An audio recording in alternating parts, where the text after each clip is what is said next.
Antes de iniciarmos este evento, pedimos a gentileza de sua atenção para os seguintes procedimentos. Para a emissão do certificado, cada participante deverá acessar a sala desta plataforma usando seu nome completo, haja vista que o certificado é baseado nessa informação. Fica a critério de cada participante a alteração solicitada, sendo vetada a remissão de certificados para os nomes declarados incompletos ou errados. Solicitamos às autoridades que adicione o cargo exercido junto ao seu nome completo para fins de identificação deste cerimonial. Perguntas e comentários poderão ser dirigidos aos painelistas através do quadro de perguntas. Quaisquer dúvidas estaremos à disposição e agradecemos a participação de todos neste evento. E neste momento daremos continuidade ao simpósio sobre constitucionalismo em movimento, o que esperar do direito. Evento promovido pela Comissão do Acadêmico de Direito da OAB São Paulo, em parceria com o Núcleo de Estudo Luso-Brasileiro. Este evento foi apoiado pelas seguintes comissões da OAB São Paulo: Graduação, Pós-Graduação e Pesquisa, Direito Constitucional, Igualdade Racial, Cultura e Eventos. E terá continuidade às 15 horas, horário de Brasília, ou 19 horas, horário de Lisboa. O tema abordado hoje será Democracia e Autoritarismo na Europa e na América Latina. Registramos e agradecemos as ilustres participações identificadas pelo cerimonial. Doutora Adriana Cecílio Marco dos Santos, presidente da Comissão do Acadêmico de Direito da OAB São Paulo. Doutor Cláudio Cardona, presidente do Núcleo de Estudo Luso-Brasileiro. Ainda, presidindo o painel Democracia e Autoritarismo na Europa e na América Latina, a presidente, doutora Maria Mariana Soares de Moura, que é advogada, doutoranda em Direito na Universidade Nova School of Law, mestre em Direito Constitucional pela Universidade de Lisboa, licenciado em Direito pela Universidade Federal do Acre. E também o senhor expositor, Dr. Pedro Estevam Alves Pinto Serrano, que é advogado, professor, mestre e doutor em Direito do Estado pela Pontifícia Universidade Católica de São Paulo, pós-doutor em Direito pela Universidade de Lisboa e tem atuação em Direito Constitucional e Direito Administrativo. Aguardamos ainda a que vai ser a nossa mediadora, doutora Simone Henrique, e também o expositor, Dr. Jorge Bacelar Gouveia. Com a palavra neste momento, senhoras e senhores, doutora Adriana Cecílio Marco dos Santos, que é presidente da Comissão do Acadêmico de Direito da OAB São Paulo.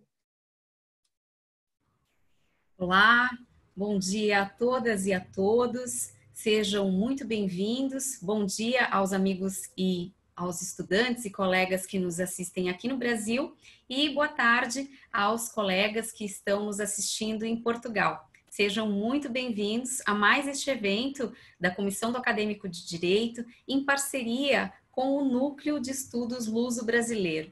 Este simpósio internacional está sendo oferecido pela Ordem dos Advogados do Brasil da Seção de São Paulo.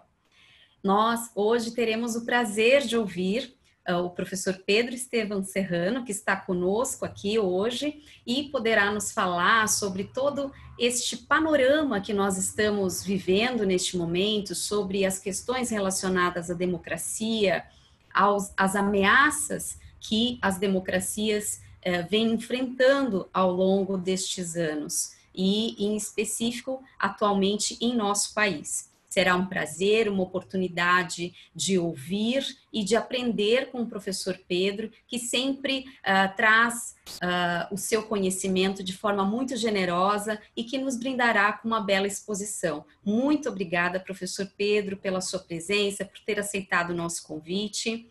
É um prazer recebê-lo aqui neste evento. Eu quero informar que a professora Simone Henrique, infelizmente, teve um problema com a internet. Ela acabou de enviar uma mensagem dizendo que a rede dela caiu e ela não terá condições de participar do evento. Nós lamentamos, mas registramos o seu intento, o seu intuito em participar deste evento. Ela que representaria a Comissão de Graduação, Pós-Graduação e Pesquisa que nos apoia neste evento. Então, deixo aqui o registro, os meus protestos de estima e de gratidão pelo apoio dessa importante comissão, em nome da sua presidente, doutora Marilis Costa. Também registro que o professor Jorge Bacelar, por enquanto, ainda não conseguiu entrar, nós estamos tentando contato com ele, então logo seja possível, esperamos que nós possamos ouvi-lo. Também gostaria de convidar a todos para seguirem as redes sociais da Comissão do Acadêmico de Direito. O material que a professora Eunice preparou para a palestra de ontem foi nós iremos disponibilizar nas nossas redes sociais, e se eventualmente algum outro palestrante nos enviar algum tipo de material, nós publicaremos nas nossas redes sociais. O nosso Instagram é acadêmico.oabsp, e o nosso Facebook, a nossa página é Comissão do Acadêmico de Direito, OAB São Paulo. Será um prazer recebê-los em nossas redes sociais. Então, a todos, um excelente evento. Muito obrigada. Muito obrigado, doutora Adriana. Com a palavra agora, neste momento, o doutor Cláudio Cardona, que é presidente do Núcleo de Estudo Luso Brasileiro. Eu agradeço, Denis. Enfim, já estendo um agradecimento à doutora Adriana, a todos os presentes que fizeram esse evento ser possível. Estamos no nosso segundo dia. Nós tratamos ontem de racismo estrutural. Quem não teve a oportunidade de assistir, está disponível nas redes. Por favor, assista. Foi muito interessante, é muito importante e essencial nesse momento desse debate. E hoje nós trataremos de autoritarismo. Bem, eu não vou entrar no tema, mas é muito importante dizer que teremos a presença do professor Bacelar. Ele é essencial para tratar de constitucionalismo, de passar pelo constitucionalismo aqui de Portugal, mas também dos países de língua portuguesa, por toda a cooperação que teve nesse período inteiro. Ele ainda não está na mesa, mas eu agradeço muito já desde já, quando se fizer presente. Enfim, eu não vou me alongar, mas também já convido todos para assinar as redes do NELB, para acompanhar. Nós temos o site do NELB, ou nelb.pt, a rede também do NELB no Instagram, é só procurar pelo NELB. Nós temos eventos, nós temos materiais à disposição e muita informação para aqueles que pretendem estudar ou que tenham interesse em investigação aqui em Portugal. Para além disso, eu também agradeço a presença da Maria Mariana Moura, que preside a mesa, como o Denis anunciou anteriormente. Enfim, é sempre uma honra estar com a Maria Mariana aqui. Ela me precedeu 3 anos antes de mim, fui presidente do NELB, então eu sempre faço louros a essa relação e fico muito contente por ter aceitado nosso convite, mesmo já tendo seguido na vida, construído uma carreira sólida. Enfim, eu agradeço muito, Maria Mariana, agradeço a todos mais uma vez e espero que tenhamos hoje um evento que agrade a todos e que possa evoluir o pensamento nessa área tão rica que é a discussão sobre democracia e autoritarismo. Muito obrigado. Muito obrigado, doutor Cláudio. Com a palavra agora, senhoras e senhores, doutora Maria Mariana Soares de Moura, que é advogada, doutoranda em Direito na Universidade Nova School of Law, mestre em Direito Constitucional pela Universidade de Lisboa, licenciada em Direito pela Universidade Federal do Acre, neste ato, presidente deste painel, que também fará a mediação dos debates. Olá, boa tarde a todos. Espero que todos estejam conseguindo me ouvir bem, acho que sim. É um prazer também estar aqui nesse evento com a OAB São Paulo, numa parceria com o nosso NELB, que hoje representa também um núcleo essencial para a investigação científica aqui dos brasileiros em Portugal. Também agradeço o convite do Cardona, tanto por agora poder fazer parte de uma diretoria do NELB, mas também por fazer parte desse evento que promete uma discussão rica, como nós iremos vivenciar nos próximos momentos. E agora, a partir de agora, eu declaro aberto o painel Democracia e Autoritarismo na Europa e na América do Sul. E, para isso, eu gostaria de apresentar o currículo dos nossos expositores. Primeiro, o professor Dr. Pedro Estevão Alves Pinto Serrano, que já foi mencionado aqui. Ele é advogado e professor, é mestre e doutor em Direito do Estado pela Pontifícia Universidade Católica de São Paulo e é pós-doutor pela Faculdade de Direito da nossa Universidade de Lisboa. A sua área de atuação consiste no direito constitucional e no direito administrativo. E também contamos com a presença ilustre do nosso querido constitucionalista, professor doutor Jorge Bacelar Gouveia. Ele é advogado, é mestre em Direito, especializado em Ciências Jurídicas Políticas pela Faculdade de Direito da Universidade de Lisboa, doutor em Direito Público pela Faculdade de Direito da Universidade Nova de Lisboa, professor presidente do Instituto de Direito e Segurança e presidente do Conselho Fiscal da Ordem dos Advogados. Esses serão, então, os nossos expositores de hoje.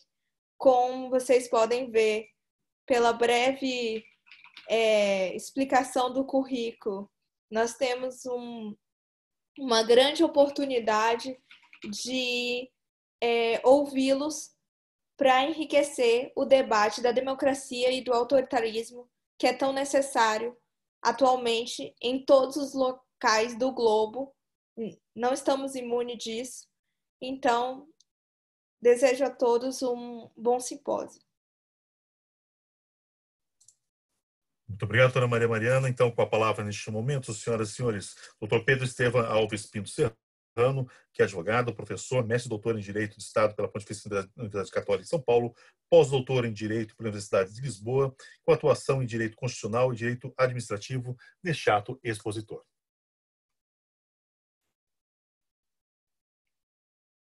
Doutor Pedro, seu áudio, por gentileza.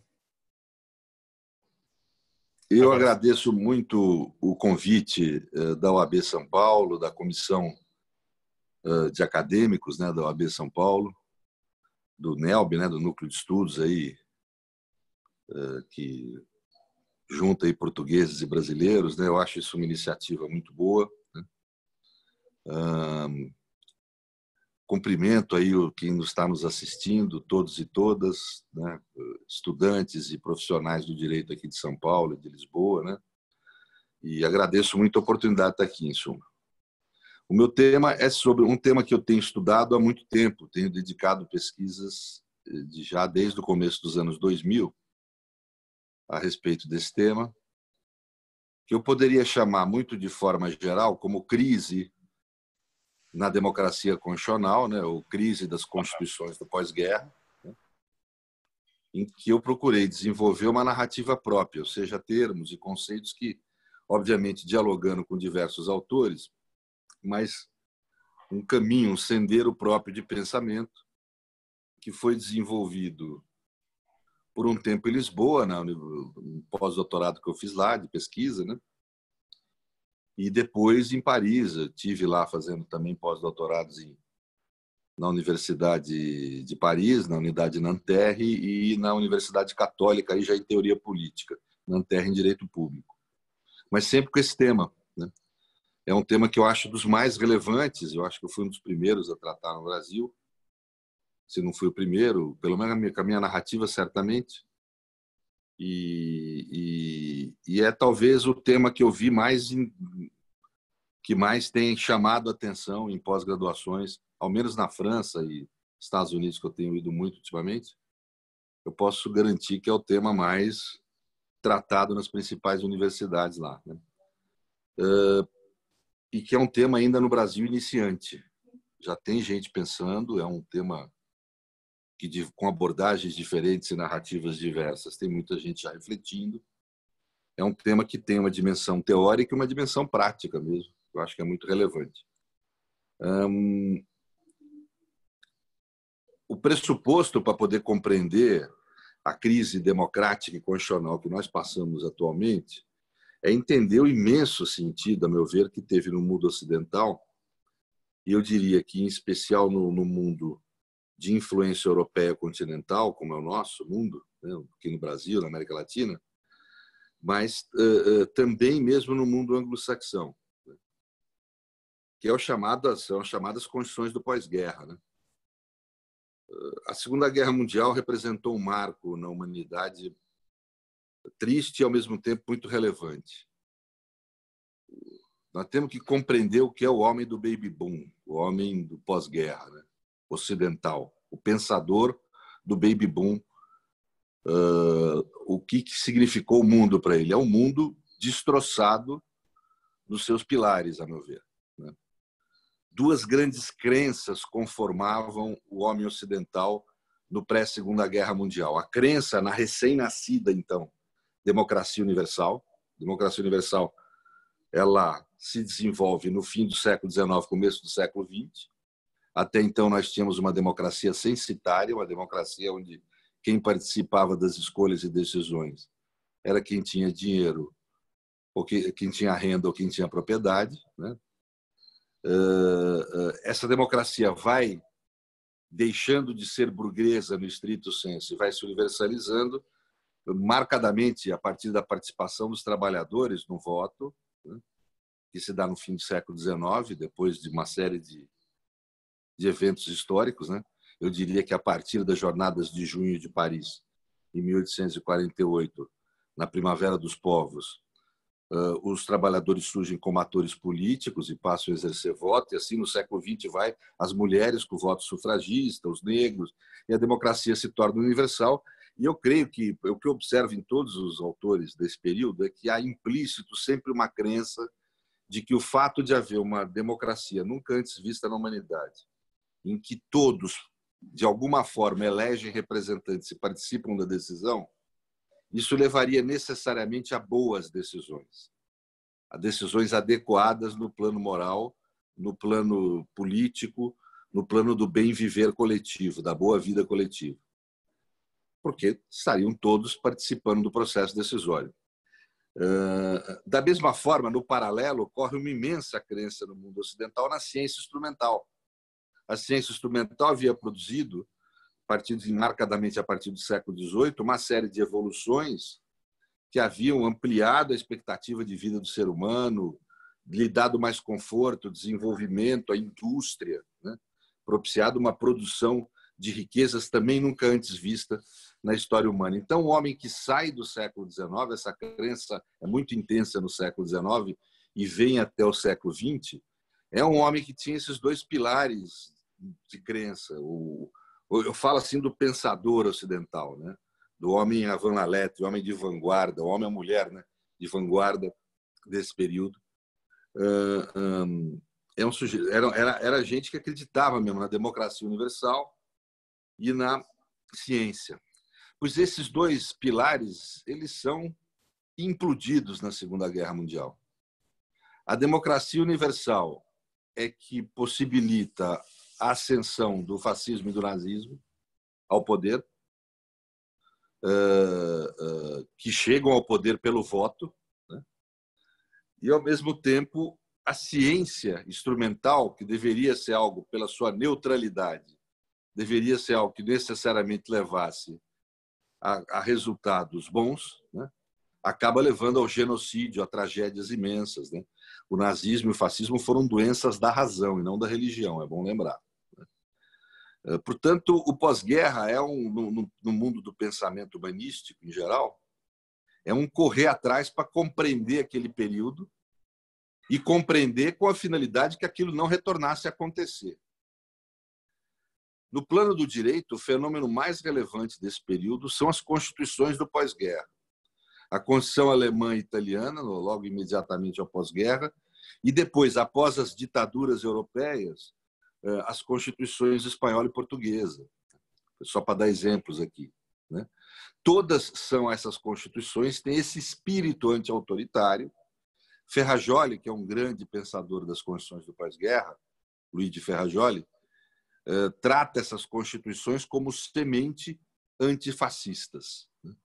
Ou seja, elas têm a função de tentar criar um sistema jurídico positivo que impeça o retorno desse tipo de autoritarismo ao poder de Estado. A Constituição Brasileira de 88 vai no mesmo espírito. É uma Constituição produzida logo no pós-ditadura militar, com o espírito de ser uma semente anti-ditadura militar. A professora Adriana, que está aqui conosco, produziu agora recentemente um artigo onde pesquisou, por exemplo, vamos dizer, esse ponto de vista, que era muito nítido na Constituinte de então. Eu era um jovem mestrando em 1988, mestrando em Direito Constitucional, acompanhei de perto todos os trabalhos, pelo menos os principais, da Constituinte. Posso afirmar exatamente esse espírito que fazia parte daquele momento e que se traduziu no texto constitucional.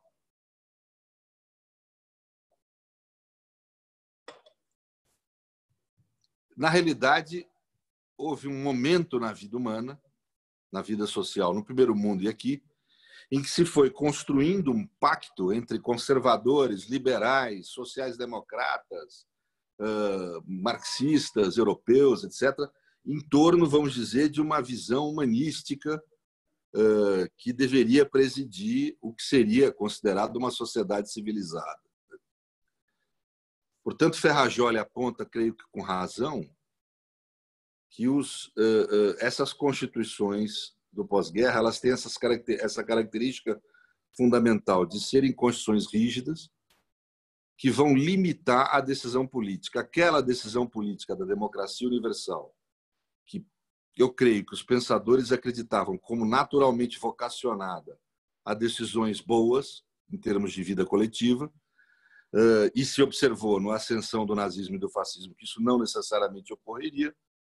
As constituições rígidas buscam estabelecer limites a essa decisão política, de uma forma até que semelhante no plano internacional que a Declaração dos Direitos Humanos foi, ou seja, de estabelecer opções político-ideológicas, morais, né, que limitem as decisões políticas.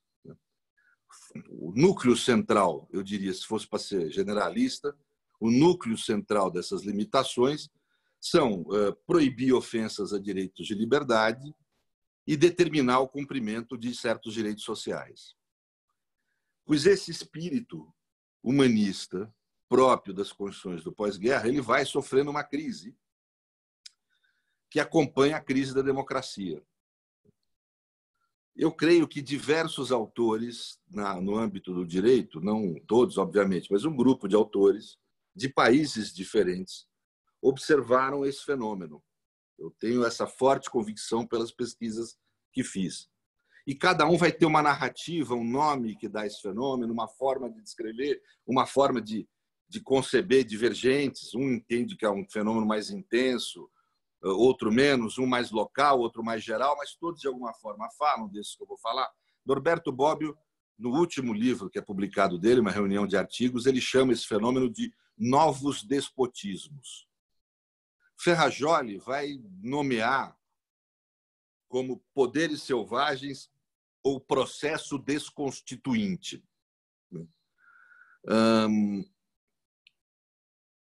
Os franceses, Marie Goupil, vai chamar do estado de exceção como manifestação do neoliberalismo, uma visão mais político-ideológica, mais econômica também. Carpentier vai chamar de estado de exceção. O filósofo político Georges Agamben chama de estado de exceção. O professor de Direito Constitucional da Universidade de Frankfurt, Gunther Frankenberg, vai chamar de estado de exceção também, mas como uma técnica social.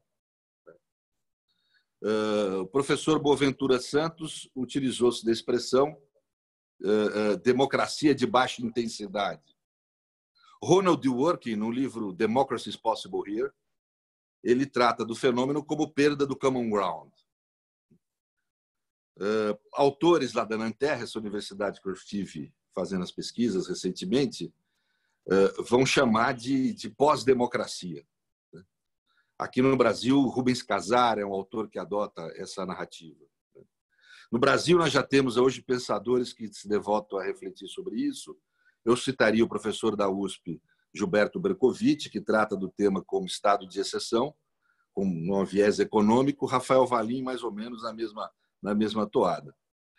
Eu tenho procurado tratar do fenômeno, desde que comecei o estudo, de uma forma como eu hoje chamo como um fenômeno que eu trato como autoritarismo líquido. Ou seja, uma forma autoritária onde nós não temos mais aqueles governos de exceção do século XX. Polantzas trata esses governos de exceção como tendo 3 categorias: as ditaduras, o nazifascismo e o bonapartismo. Pois essa modelagem dos governos de exceção entendeu o estado de exceção não apenas no sentido que tinha na Constituição de Weimar, no artigo 48, de uma situação de emergência que enseja suspensão dos direitos da Constituição, mas no sentido de Schmitt, mas fundamentalmente como uma forma de governo também, né? Um governo que suspende direitos por uma ordem soberana numa relação de anomia com a cidadania, de falta de norma regulando. Esse tipo de, podemos chamar de autoritarismo, que muitas vezes chega ao totalitarismo, me parece que ele fica como modelo mais no século XX.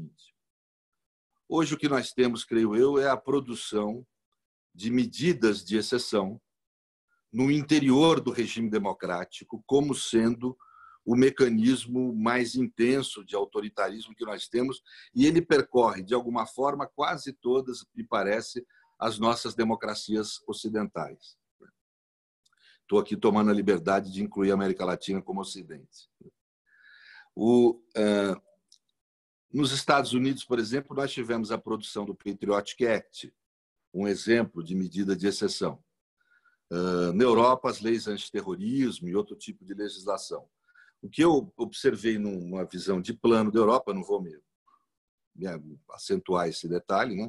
Mas dentro dessa narrativa, se a narrativa estiver correta, é que a figura do inimigo é a figura do estrangeiro, e o chefe do executivo, em geral, é a autoridade ainda posta como soberano fundamental, agente dessas medidas de exceção.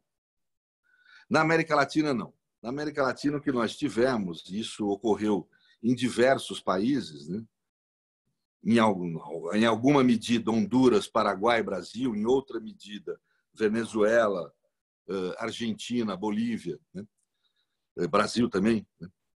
O que nós tivemos é a produção de medidas de exceção, ou seja, medidas que têm uma aparência de democrática constitucional, uma superfície, uma maquiagem democrática constitucional, estruturalmente é a estrutura da fraude em direito, ou seja, uma aparência de legalidade, constitucionalidade e democracia em um conteúdo material político tirânico de persecução ao inimigo. Aqui na América Latina, me parece, eu não tenho tempo de fundamentar as coisas, né? Tem que ser muito rápido, mas que é o sistema de justiça quem foi o agente dessas medidas de exceção.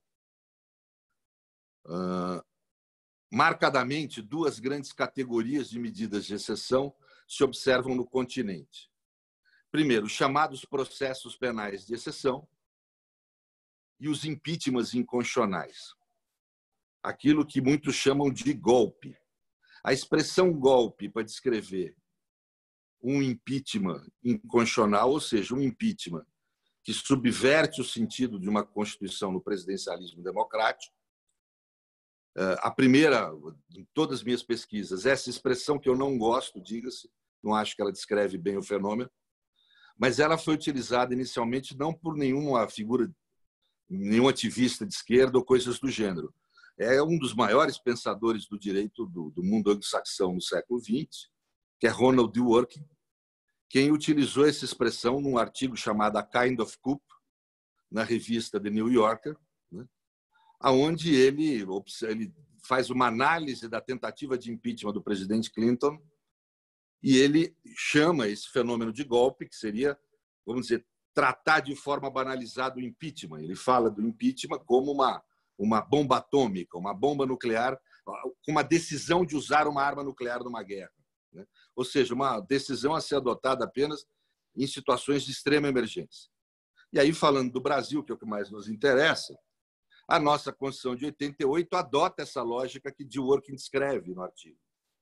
A nossa Constituição trata o impeachment não como o cometimento de um mero ilícito, como faz a legislação ordinária que vem desde a década de 50. A Constituição foi mais estrita, tanto que não recepcionou todos os dispositivos da lei de impeachment de 1950.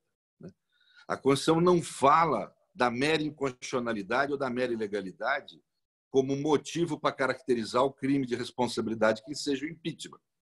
Ela fala que tem que haver um atentado à Constituição. A expressão é essa.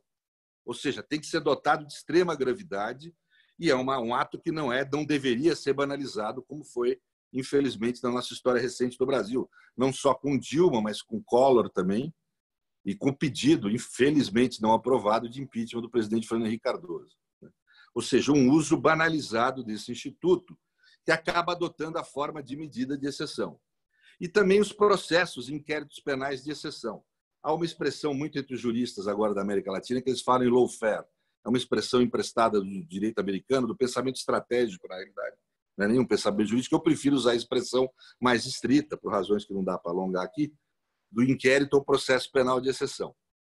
Esse tipo de modelagem de medida de exceção começa, aqui na América Latina, como eu falei, ela é diferente. A primeira característica diferente não é o chefe do executivo, é o sistema de justiça quem é o agente fundamental, soberano que impõe essas medidas. E segunda característica, ela não se dá num regime jurídico especial de segurança nacional, que visa, que trata como inimigo o estrangeiro, chamado terrorista, etc.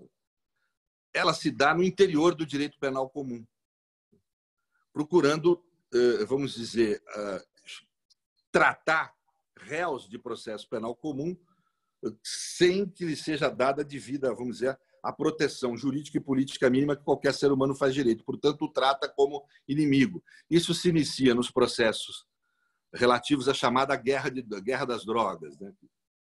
Se inicia no país na década de 90, por influência norte-americana, e nós passamos a ter impressionante a repercussão disso na jurisprudência.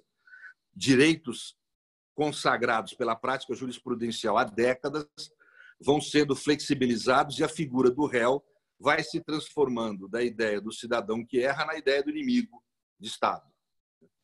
Os processos penais comparecem como cada vez, de acordo com o tempo, vão fluindo cada vez mais como mera aparência.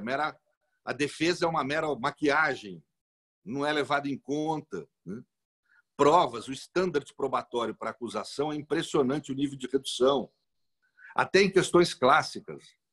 Há 50 anos o país já não aceitava, por exemplo, no caso de flagrante de posse de entorpecentes, né, do porte de entorpecentes, já não aceitava como testemunha o próprio policial que fazia o flagrante. A partir da década de 90, o depoimento do policial é prova única suficiente para levar à condenação. Ou seja, tem uma série de questões que não dá para estender aqui, mas o que nós observamos é uma degradação contínua dos direitos fundamentais da interpretação dos tribunais. Há uma postura hermenêutica que se inicia nessa época a mudar. O juiz ou o ministro da Suprema Corte, como intérprete da Constituição, e também os ministros tribunais, os embargadores, os juízes em geral, eles passam a ir à Constituição e às leis não para buscar o que o direito deseja como solução para o caso, mas para buscar fundamentos para realizar o que eles desejam realizar como justo em relação ao caso, contrariando a lógica dessas constituições do pós-guerra, que a Constituição de 88 é tributária. Isso estabelece no país um processo desconstituinte contínuo. Isso vai migrar para o mensalão, para a política, no caso do mensalão, se acentua com o impeachment e com o caso Lava Jato. Nós passamos a ter uma degradação contínua da visão, ou seja, da extensão dos direitos fundamentais, sem haver a sua retirada formal. Ou seja, existe ainda a Constituição no plano formal, mas as interpretações vão a degradando em termos de sentido, né? O seu sentido comum é privadamente apropriado pelo intérprete. Esse fenômeno não é um fenômeno que tenha cor ideológica. O mesmo fenômeno a gente observa na Venezuela, por exemplo, utilizado da esquerda contra a direita, enquanto aqui no Brasil, por um período, foi a direita contra a esquerda, depois passou a ser direita contra a direita mesmo, que é o que nós temos hoje posto. Mas a realidade é que esses processos penais de exceção e esses impeachments inconstitucionais no continente, eu creio que Frankenberg tem razão, se estabelecem como uma técnica autoritária. E uma técnica autoritária que procura manter, em alguma medida, uma convivência com espaços democráticos. Não é incomum a mesma corte que produz uma medida de exceção num caso, produz uma decisão constitucional e democrática no outro. De qualquer forma, o que nós observamos é esse fenômeno que acaba indo à política, formando um grande contingente da população em torno, vamos dizer, de uma ideologia populista autoritária. Ela surge no ambiente da justiça, na sua relação com a mídia, uma relação difícil de tratar no plano da democracia, né? Mas, de qualquer forma, onde há a criação de um ambiente popular daquilo que Hannah Arendt chama da ralé, né? Ou seja, aquele contingente populacional que se reúne em torno do líder, não para buscar as formas que povo na democracia busca como forma de união, né? Que é a forma da política e da solução pacífica de conflitos de interesse, né? E também a forma do direito, como forma de obter justiça, também no conflito de interesses, mas uma forma onde se acredita que não deva haver conflitos de interesse no ambiente social, que a nação deve ser unida e homogênea, né? E, portanto, se busca um líder que se acredita ser ou uma corporação líder, como foi o caso do Brasil, em que se acredita eles serem dotados de uma superioridade moral em relação ao resto da sociedade e que tem poder não para estabelecer a justiça, mas a segurança e a ordem, ou seja, um projeto de Estado securitário e não propriamente um Estado constitucional democrático de direito, né? E esse movimento populista ele vem crescendo desde a década de 90, as repercussões nos dados são impressionantes. Nós saímos de um aprisionamento adequado em termos de mundo e somos hoje o terceiro país que mais aprisiona no mundo, né? Temos hoje mais de 700 mil presos, né? Saímos de um patamar também razoável em termos de homicídio, em números absolutos. É o país que mais tem homicídios no mundo, né? Matamos coisa de 70 mil pessoas por ano, entre 60 e 70 mil, um número absurdo, muito mais do que os Estados Unidos matou na Guerra do Vietnã. É um número absurdo, por ano. Ou seja, isso tudo é consequência desse movimento social que vem se agravando e que migra para a política com a figura do atual presidente, onde nós passamos a ter um regime que mantém uma aparência de democracia, alguma medida de convivência, mas que se caracteriza exatamente pela produção contínua de medidas de exceção e do estabelecimento mais intenso desse processo desconstituinte na expressão de Ferrajoli. Portanto, eu creio que a caracterização que nós temos desse momento na democracia é uma democracia cada vez mais de baixa intensidade, em que você ainda tem, vamos dizer, a força do voto, pelo menos tivemos até agora nesse aspecto, mas aonde a democracia cada vez mais é reduzida apenas à escolha pelo voto e passamos a ter a tentativa de formação de uma ditadura da maioria, ou seja, de uma democracia onde os direitos não são observados ou são intensamente reduzidos. E eu digo aqui não só dos direitos sociais, mas em especial dos direitos de liberdade, cada vez mais restritos no país. Só para dar o último exemplo, tivemos há pouco o jornalista que foi publicar uma charge, ele e o desenhista que fez a charge, processados pela Lei de Segurança Nacional, tratados como inimigo interno. Eu não queria, desculpe ter alongado, eu estou aqui ansioso pela palavra, é uma honra estar aqui com o professor Jorge Gouveia, eu espero ouvi-lo e agradeço muito a atenção de todos, é uma breve exposição sobre o tema, espero que tenha sido satisfatório. Muito obrigado pela atenção. Muito obrigado, doutor Pedro. Com a palavra, a doutora Maria Mariana.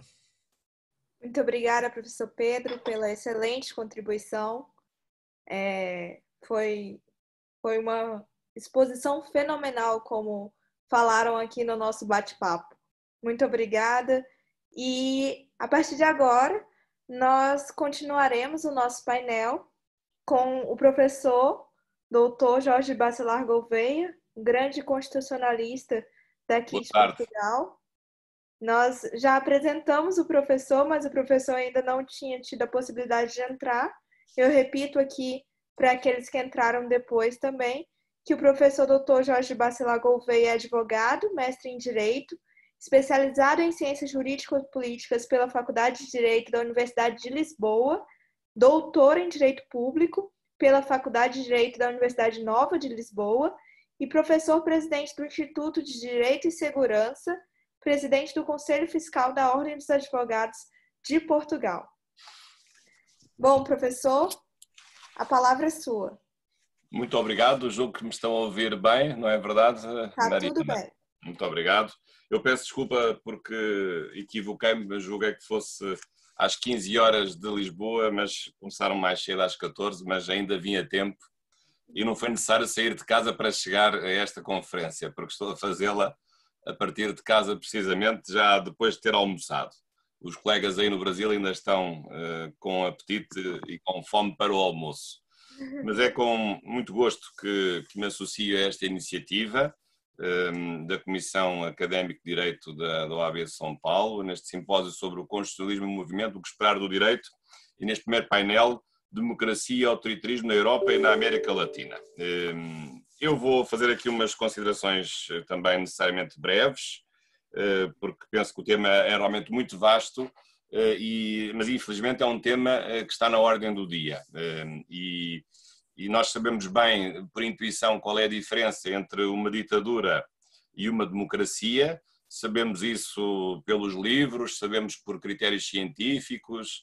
Há até instituições que medem o grau de democraticidade dos países. Há índices para medir a democraticidade com base em vários elementos. Enfim, análises muito importantes. Hoje é uma matéria muito sofisticada de ciência política.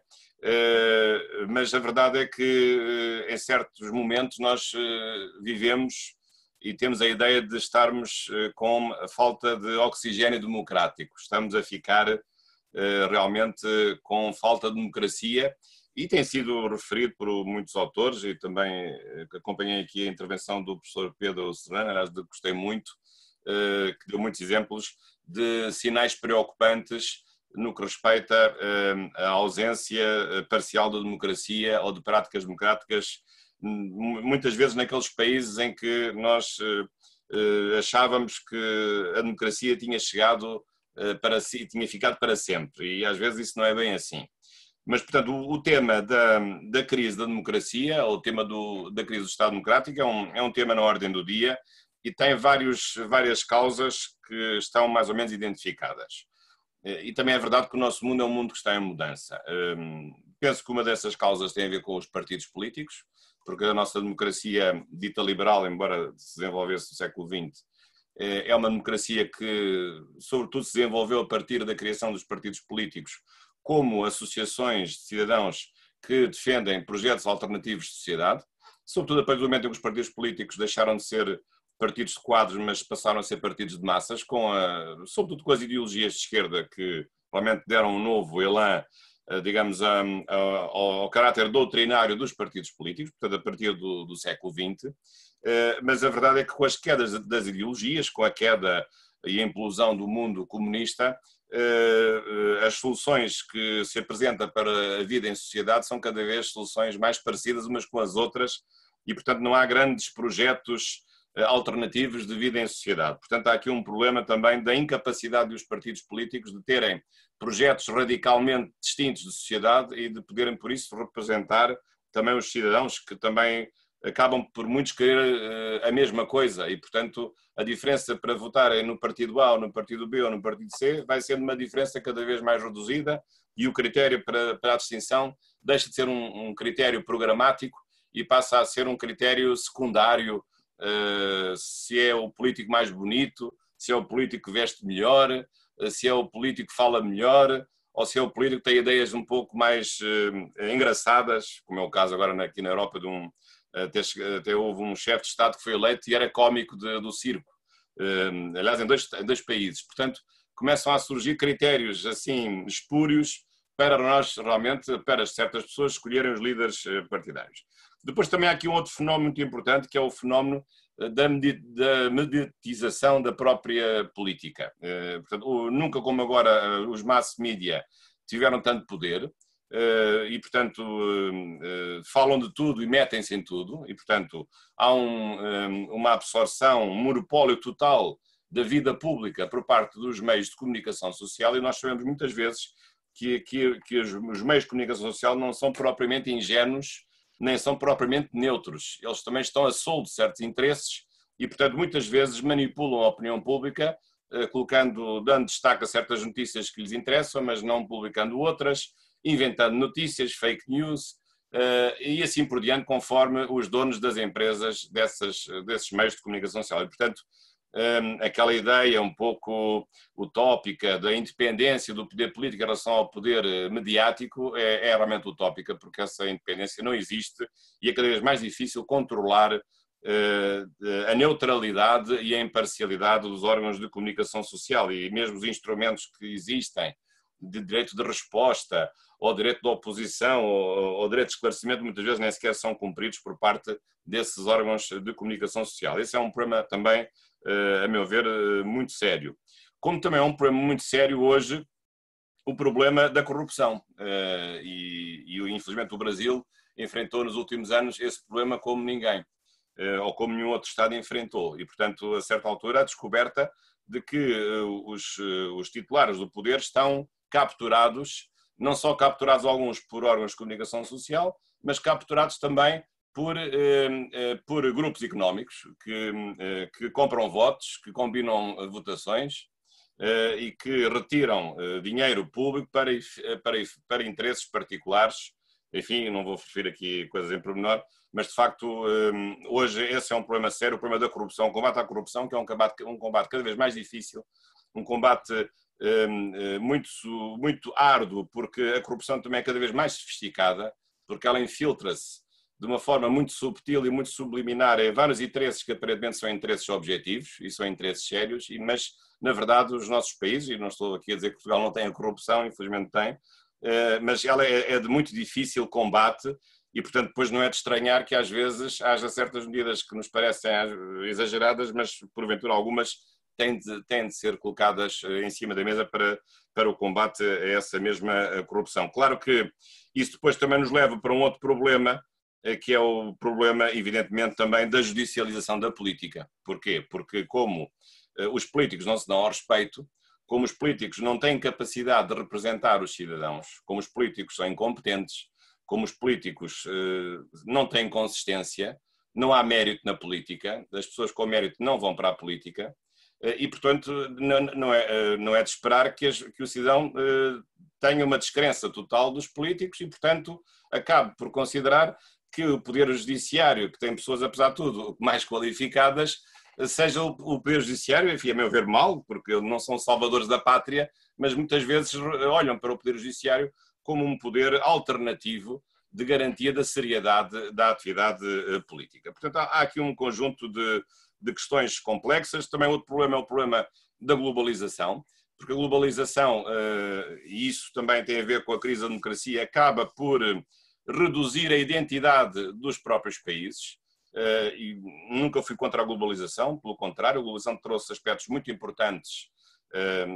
Também trouxe a pandemia do Covid-19, essa não foi tão importante assim, mas a globalização trouxe coisas muito importantes, com certeza. Ficámos a saber melhor as desigualdades do mundo, a cooperação internacional entre países mais desenvolvidos e países menos desenvolvidos, portanto uma série de troca de tecnologias, de conhecimento, cooperação no âmbito dos direitos sociais, tudo isso é muito importante, mas a cooperação, a globalização também tem os seus riscos e eles agora estão à vista e têm os seus inimigos, num certo sentido, que aliás têm inimigos curiosamente de direita e de esquerda. Não deixa de ser curioso que os movimentos contra a globalização tanto são movimentos mais à esquerda como movimentos mais à direita, mas por razões diferentes.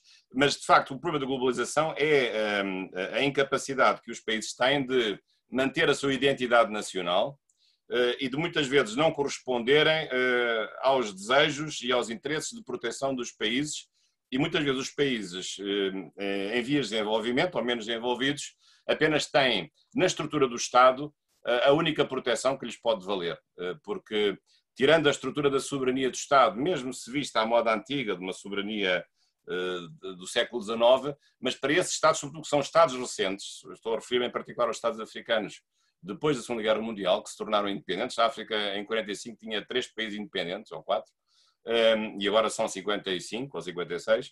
E, portanto, muitas vezes, para os países mais jovens, a criação do Estado é um fator muito importante de afirmação de identidade. E, portanto, se tem um Estado que depois se insere numa comunidade internacional em que o Estado perde o poder porque ele é transferido para centros de poder acima dos Estados, que são centros de poder, evidentemente, de natureza política, militar e económica, é evidente que isso provoca um grave desconforto em relação aos cidadãos que não se sentem bem representados pelo próprio Estado.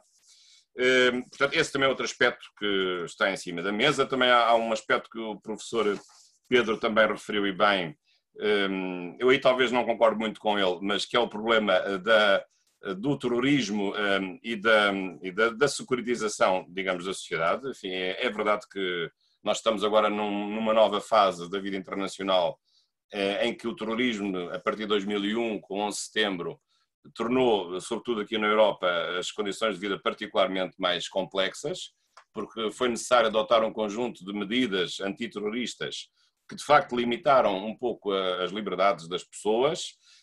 Apesar de tudo, sempre mantivemos um adequado regime democrático, portanto, não foi necessário vivermos em exceção para manter essas medidas. Embora haja muitas derrogações a certos princípios e a certos direitos que nós consideramos elementares, como o caso de ninguém ser detido por mais de 48 horas sem culpa formada. Quando há terrorismo, as pessoas podem ficar detidas sem ir ao juiz durante meses, em alguns países da Europa, pelo menos.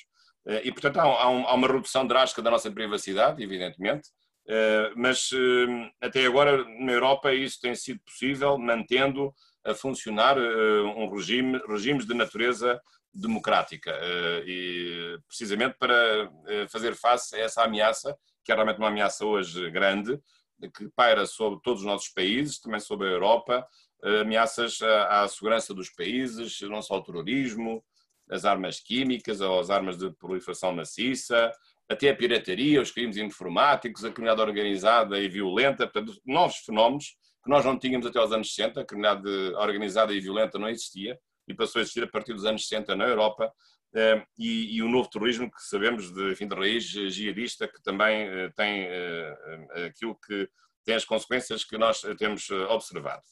Portanto, perante isto, o que é que os países e o que é que nós podemos fazer? É tentar regenerar precisamente estes regimes democráticos.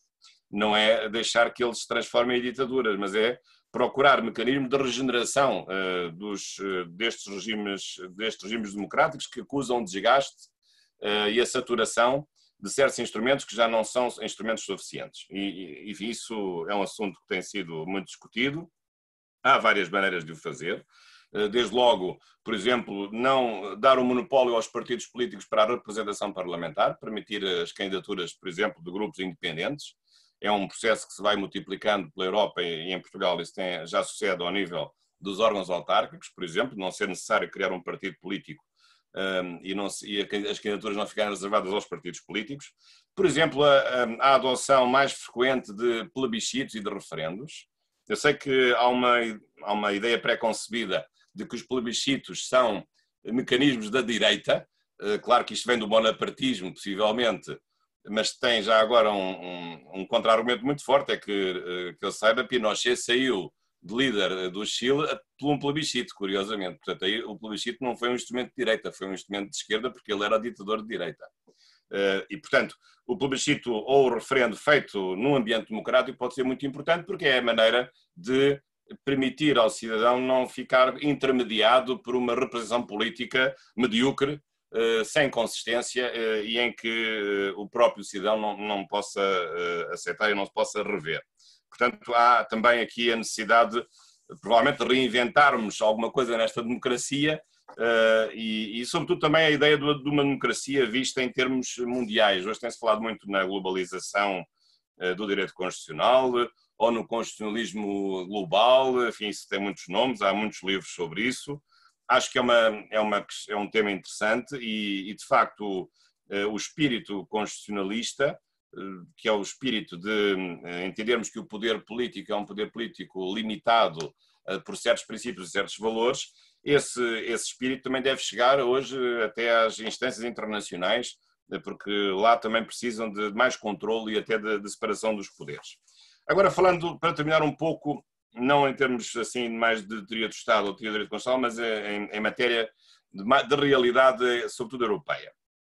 Nós, na Europa, de facto, temos sido confrontados com o crescimento de partidos autoritários, ou pelo menos populistas, digamos assim. Como sabe, os partidos de extrema esquerda comunistas, esses desapareceram, portanto, com a implosão da União Soviética, e agora têm aparecido nos últimos tempos alguns partidos de extrema direita que até têm grande sucesso, vão ter grande sucesso, e também em Portugal também têm aparecido.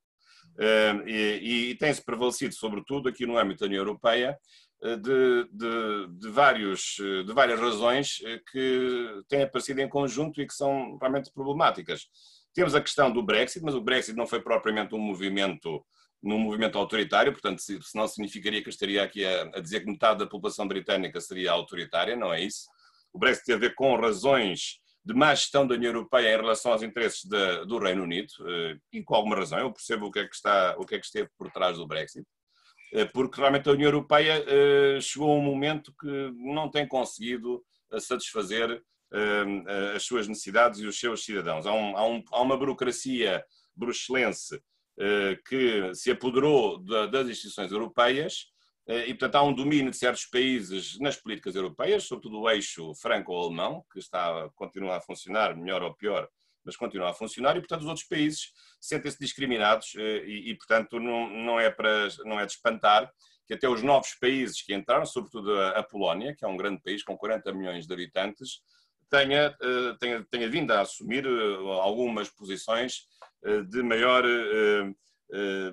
defesa dos interesses nacionais no âmbito da própria União Europeia. Mas, portanto, evidentemente que este tipo de movimentos vai crescendo perante uma globalização que se intensifica e em que muitas vezes a Europa se torna mais apetecível para movimentos migratórios, alguns com toda a justiça, porque são pessoas que querem salvar a pele e querem sair de regimes onde vão morrer, ou regimes em que estão em guerra, portanto isso também é compreensível, mas também isso tem que ser visto do ponto de vista de um contexto de globalização em que a Europa fica desfavorecida com o dumping social dos países asiáticos, ou em que muitas vezes há uma deslocação dos centros de produção económica para outras partes do mundo que produzem os mesmos bens com a mesma qualidade a um preço muito inferior e, portanto, a Europa torna-se menos apetecível para a produção de bens e serviços e, portanto, também enfrenta as suas próprias dificuldades, para além da questão da demografia, que é outro problema também bastante sério, que realmente um continente bastante envelhecido. E, portanto, tudo isto tem sido o discurso dos partidos autoritários de direita, portanto, xenófobos, contra a imigração, contra os estrangeiros, a ideia dos estrangeiros que são maus, e a ideia de que é preciso preservar a economia e os empregos para os nacionais. E depois há outras questões também mais complexas, que é a questão da ideologia de género, também é uma questão que se tem aqui referido. Outra questão também tem sido um conflito que se vai acentuando entre a laicidade e a religiosidade, e, portanto, um conflito que muitas instituições públicas têm assumido contra os valores religiosos da Europa, e portanto, num certo sentido, não é de espantar que estes movimentos surjam, porque muitas vezes o politicamente correto não consegue perceber que se estes movimentos aparecem é porque as pessoas não são todas estúpidas. Há pessoas que votam nestes partidos por alguma razão, mas depois o politicamente correto cega as pessoas e não nos faz pensar porque é que as pessoas votam nestes partidos. E estes partidos, em alguns países, têm 20%, 30%, 40%. Portanto, se nós continuamos a dizer que estes partidos são fascistas e que não têm interesse nenhum e que têm que ser banidos, eu acho que isso é o maior dos erros. Se eles existem, é porque têm uma agenda e discutem assuntos que as pessoas querem que sejam discutidos e, portanto, não querem ser enganadas numa lógica do politicamente correto ou numa lógica, digamos assim, de uma maioria que se instalou no poder, numa maioria, no fundo, transversal aos partidos de esquerda e direita e que muitas vezes é intolerante para com aqueles que são de outros partidos, até partidos mais à direita. Eu sei que a democracia é o único regime que admite deixar de o ser se houver uma votação interna no sentido de ele não ser democrático. Basta pensar que Hitler chegou ao poder pela via democrática e, portanto, a democracia, aliás, é esse o paradoxo da democracia, que a democracia aceita que possa haver partidos que não sejam democráticos. De facto, é um regime que até nesse aspecto tem essa beleza profunda e essa ironia. Mas também é verdade, já agora em Portugal, que há mecanismos, e noutros países há mecanismos também para limitar, digamos assim, entre aspas, o excesso da democracia. Há mecanismos. Aliás, a Alemanha, depois da Segunda Guerra Mundial, baniu 2 partidos, um partido comunista e um partido neonazi. Do ponto de vista jurídico, o Tribunal Constitucional declarou a invalidade da extinção desses partidos. A nossa Constituição, a Constituição Portuguesa, também não permite a existência de partidos que que assumam uma linguagem e um programa militarizado ou nacionalista ou fascista. Portanto, julgo que na lógica, aliás, da teoria alemã da democracia musculada ou da democracia fortalecida, penso que os regimes democráticos devem limitar, a partir de certo momento, certas manifestações que se desviam, evidentemente, dos padrões de expressão democrática. Eu sei que isso às vezes pode ser visto como um ato antidemocrático ou de uma maioria que não quer a expressão de uma minoria que seja diferente da maioria, mas penso que não há outra alternativa senão atalhar o problema ainda há tempo e não permitir que esses partidos que são hábeis, que têm bons líderes, bons comunicadores, que entrem no jogo democrático pela via democrática, mas uma vez lá dentro transformem esse jogo num jogo autoritário com o seu comando. E, portanto, esse também é um desafio que deve ser feito e penso que aqui há alguns erros que têm sido cometidos. Erros jurídicos e também erros políticos. Os erros políticos são, normalmente, por parte dos grandes partidos, a desvalorização destes pequenos partidos, de acharem que eles nunca terão qualquer significado e que nunca vão crescer. A verdade é que eles têm vindo sempre a crescer. Nos últimos 10 anos, todos os partidos nacionalistas europeus, quase todos, têm vindo sempre a crescer de eleição para eleição. Portanto, acho que os outros políticos não estão a perceber o problema. E depois também, evidentemente, que estes partidos têm as suas contradições e muitas vezes as constituições não são reformadas no sentido de impor limites a certas medidas que são, na verdade, medidas populistas que agradam naquilo que é efêmero, mas que depois, quando vamos ver a natureza das medidas, elas não têm qualquer consistência e não podem realmente ter qualquer conteúdo que seja realmente possível de aceitar e possível de atender. Claro que isto implica aqui uma reorganização dos nossos Estados democráticos. Sei que o Brasil também tem discutido muita reforma política. Enfim, sem agora querer aqui meter foi-se a seara alheia, o Brasil tem também as suas questões. Eu não vou agora fazer nenhum pronunciamento sobre as questões políticas brasileiras, já as conheço muito bem, mas há vários problemas, enfim, do Brasil, que também são de outros países, o problema da volatilidade partidária, das pessoas que mudam de partido como quem muda de camisa ou de camisola. Esse é um problema, o problema do sistema eleitoral. E, portanto, porventura faltam mecanismos de fiscalização dos interesses obscuros que estão por trás de certos órgãos de comunicação social. E portanto, as pessoas, também devido à sua escassa instrução política, acreditam na primeira coisa que aparece à frente no Jornal Nacional, como se fosse a primeira verdade bíblica que é logo anunciada na primeira notícia do Jornal Nacional, e às vezes não é. E portanto, penso que é preciso terem atenção a um conjunto de aspectos que estão a mudar. Penso que é preciso aqui um equilíbrio entre a identidade de um Estado com interesses internacionais que muitas vezes devem respeitar a sua autonomia cultural e a sua autonomia política. Isso é um fenómeno, sobretudo africano, em que muitos países africanos se sentem neocolonizados por valores europeus que não consideram ser os seus valores, e aí não é preciso ser um relativista cultural, mas isso tem que ser aceito até certo ponto, porque a cultura africana é diferente da cultura europeia ou é diferente da cultura americana. Esse é um aspecto. E depois há outros mecanismos que internamente devem ser ponderados. Em Portugal este é um assunto que tem sido discutido. Infelizmente as coisas não têm corrido bem porque de eleição para eleição aumenta a abstenção. Tem aumentado. Nós neste momento temos metade do povo português não vota nas eleições. Quase metade. E, portanto, isto diz tudo sobre a situação que nós estamos a viver. Claro que o Brasil não tem este problema porque o voto é obrigatório. Eu até defendo o voto obrigatório. acho que o voto devia ser obrigatório, embora com sanções suaves, como é o caso, aliás, no Brasil, porque é a única maneira das pessoas também se responsabilizarem.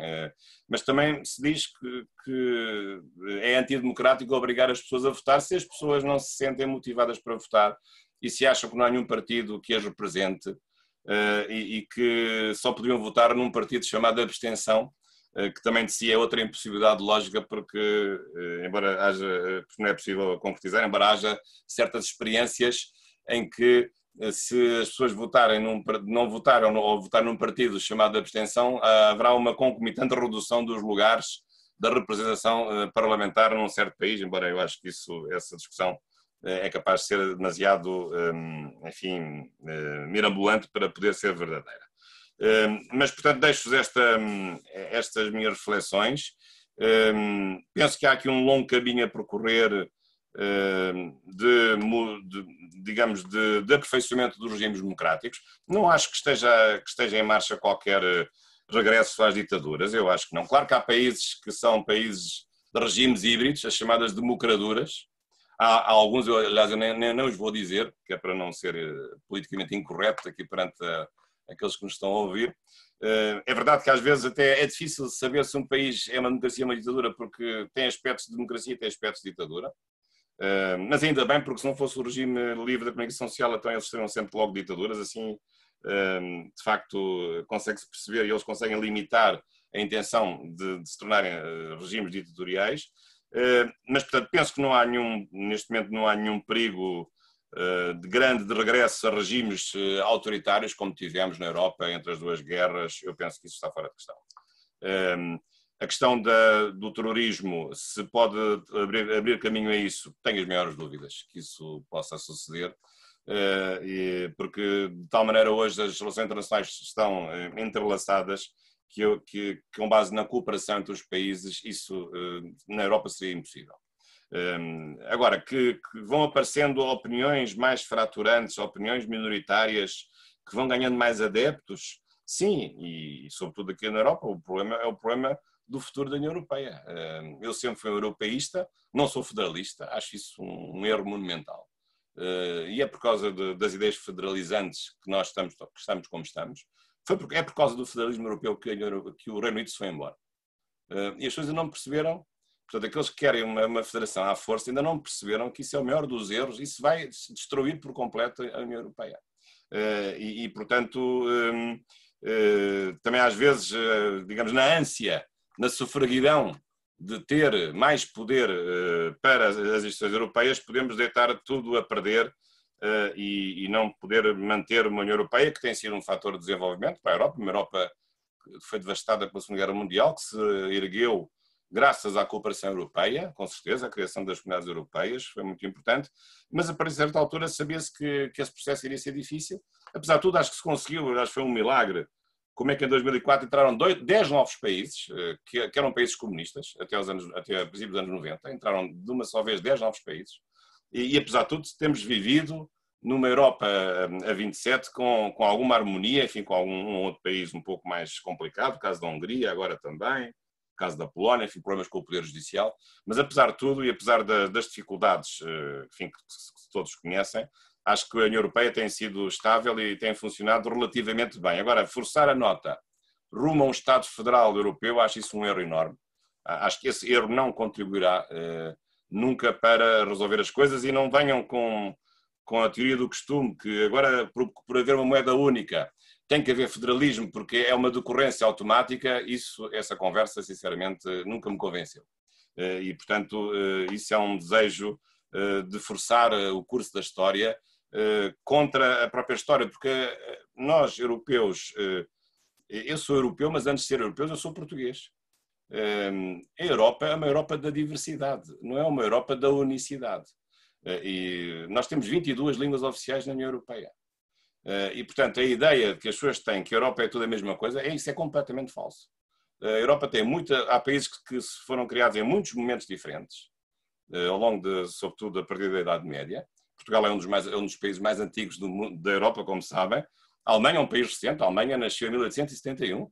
A Itália nasceu em 1870, 60-70, enfim, se considerar a anexação dos Estados Pontifícios, e, portanto, essa ideia de uma Europa uniformizada, sem reconhecimento da diversidade cultural, linguística, identitária, eu acho isso um erro enorme e portanto, penso que há políticos que ainda não perceberam que o caminho não pode ser esse. Portanto, estas as minhas considerações, assim um pouco vagas, dispersas, mas depois do almoço é isso que sempre sai, e muito obrigado pela vossa paciência e dou os parabéns também a esta organização e aos colegas que me acompanharam e muito obrigado pelo vosso convite. Muito obrigado. Muito obrigado, Dr. Jorge. Com a palavra agora, a doutora Maria Mariana Soares de Moura, presidente desse painel, mediadora dos temas apresentados, que apresentaram também as questões dirigidas aos senhores expositores e também as suas considerações finais. Olá a todos. Estão me ouvindo bem? Tudo bem? Bom, primeiramente agradecer também agora, já agradecemos ao professor Pedro Serrano, agora agradecer a excelente palestra também do professor Jorge Bacelar Gouveia, nosso constitucionalista aqui, uma super referência em Portugal e que nos brindou com essas reflexões também históricas e trazendo problemas muito atuais do autoritarismo e da democracia necessários para esse debate. Bom, professor Jorge, professor Pedro, nós temos aqui mais ou menos 7 perguntas, porém a maioria delas faz parte de um mesmo grupo de questionamento. E isso tem muito a ver com a influência desse problema, que acho que é um dos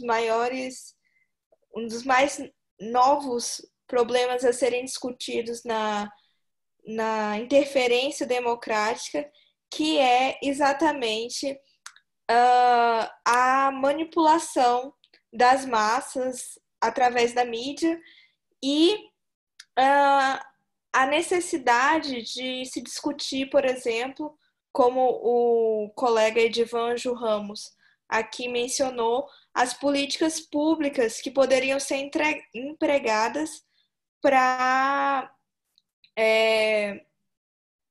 diminuir os efeitos da disseminação de fake news na interferência política, no sentido de que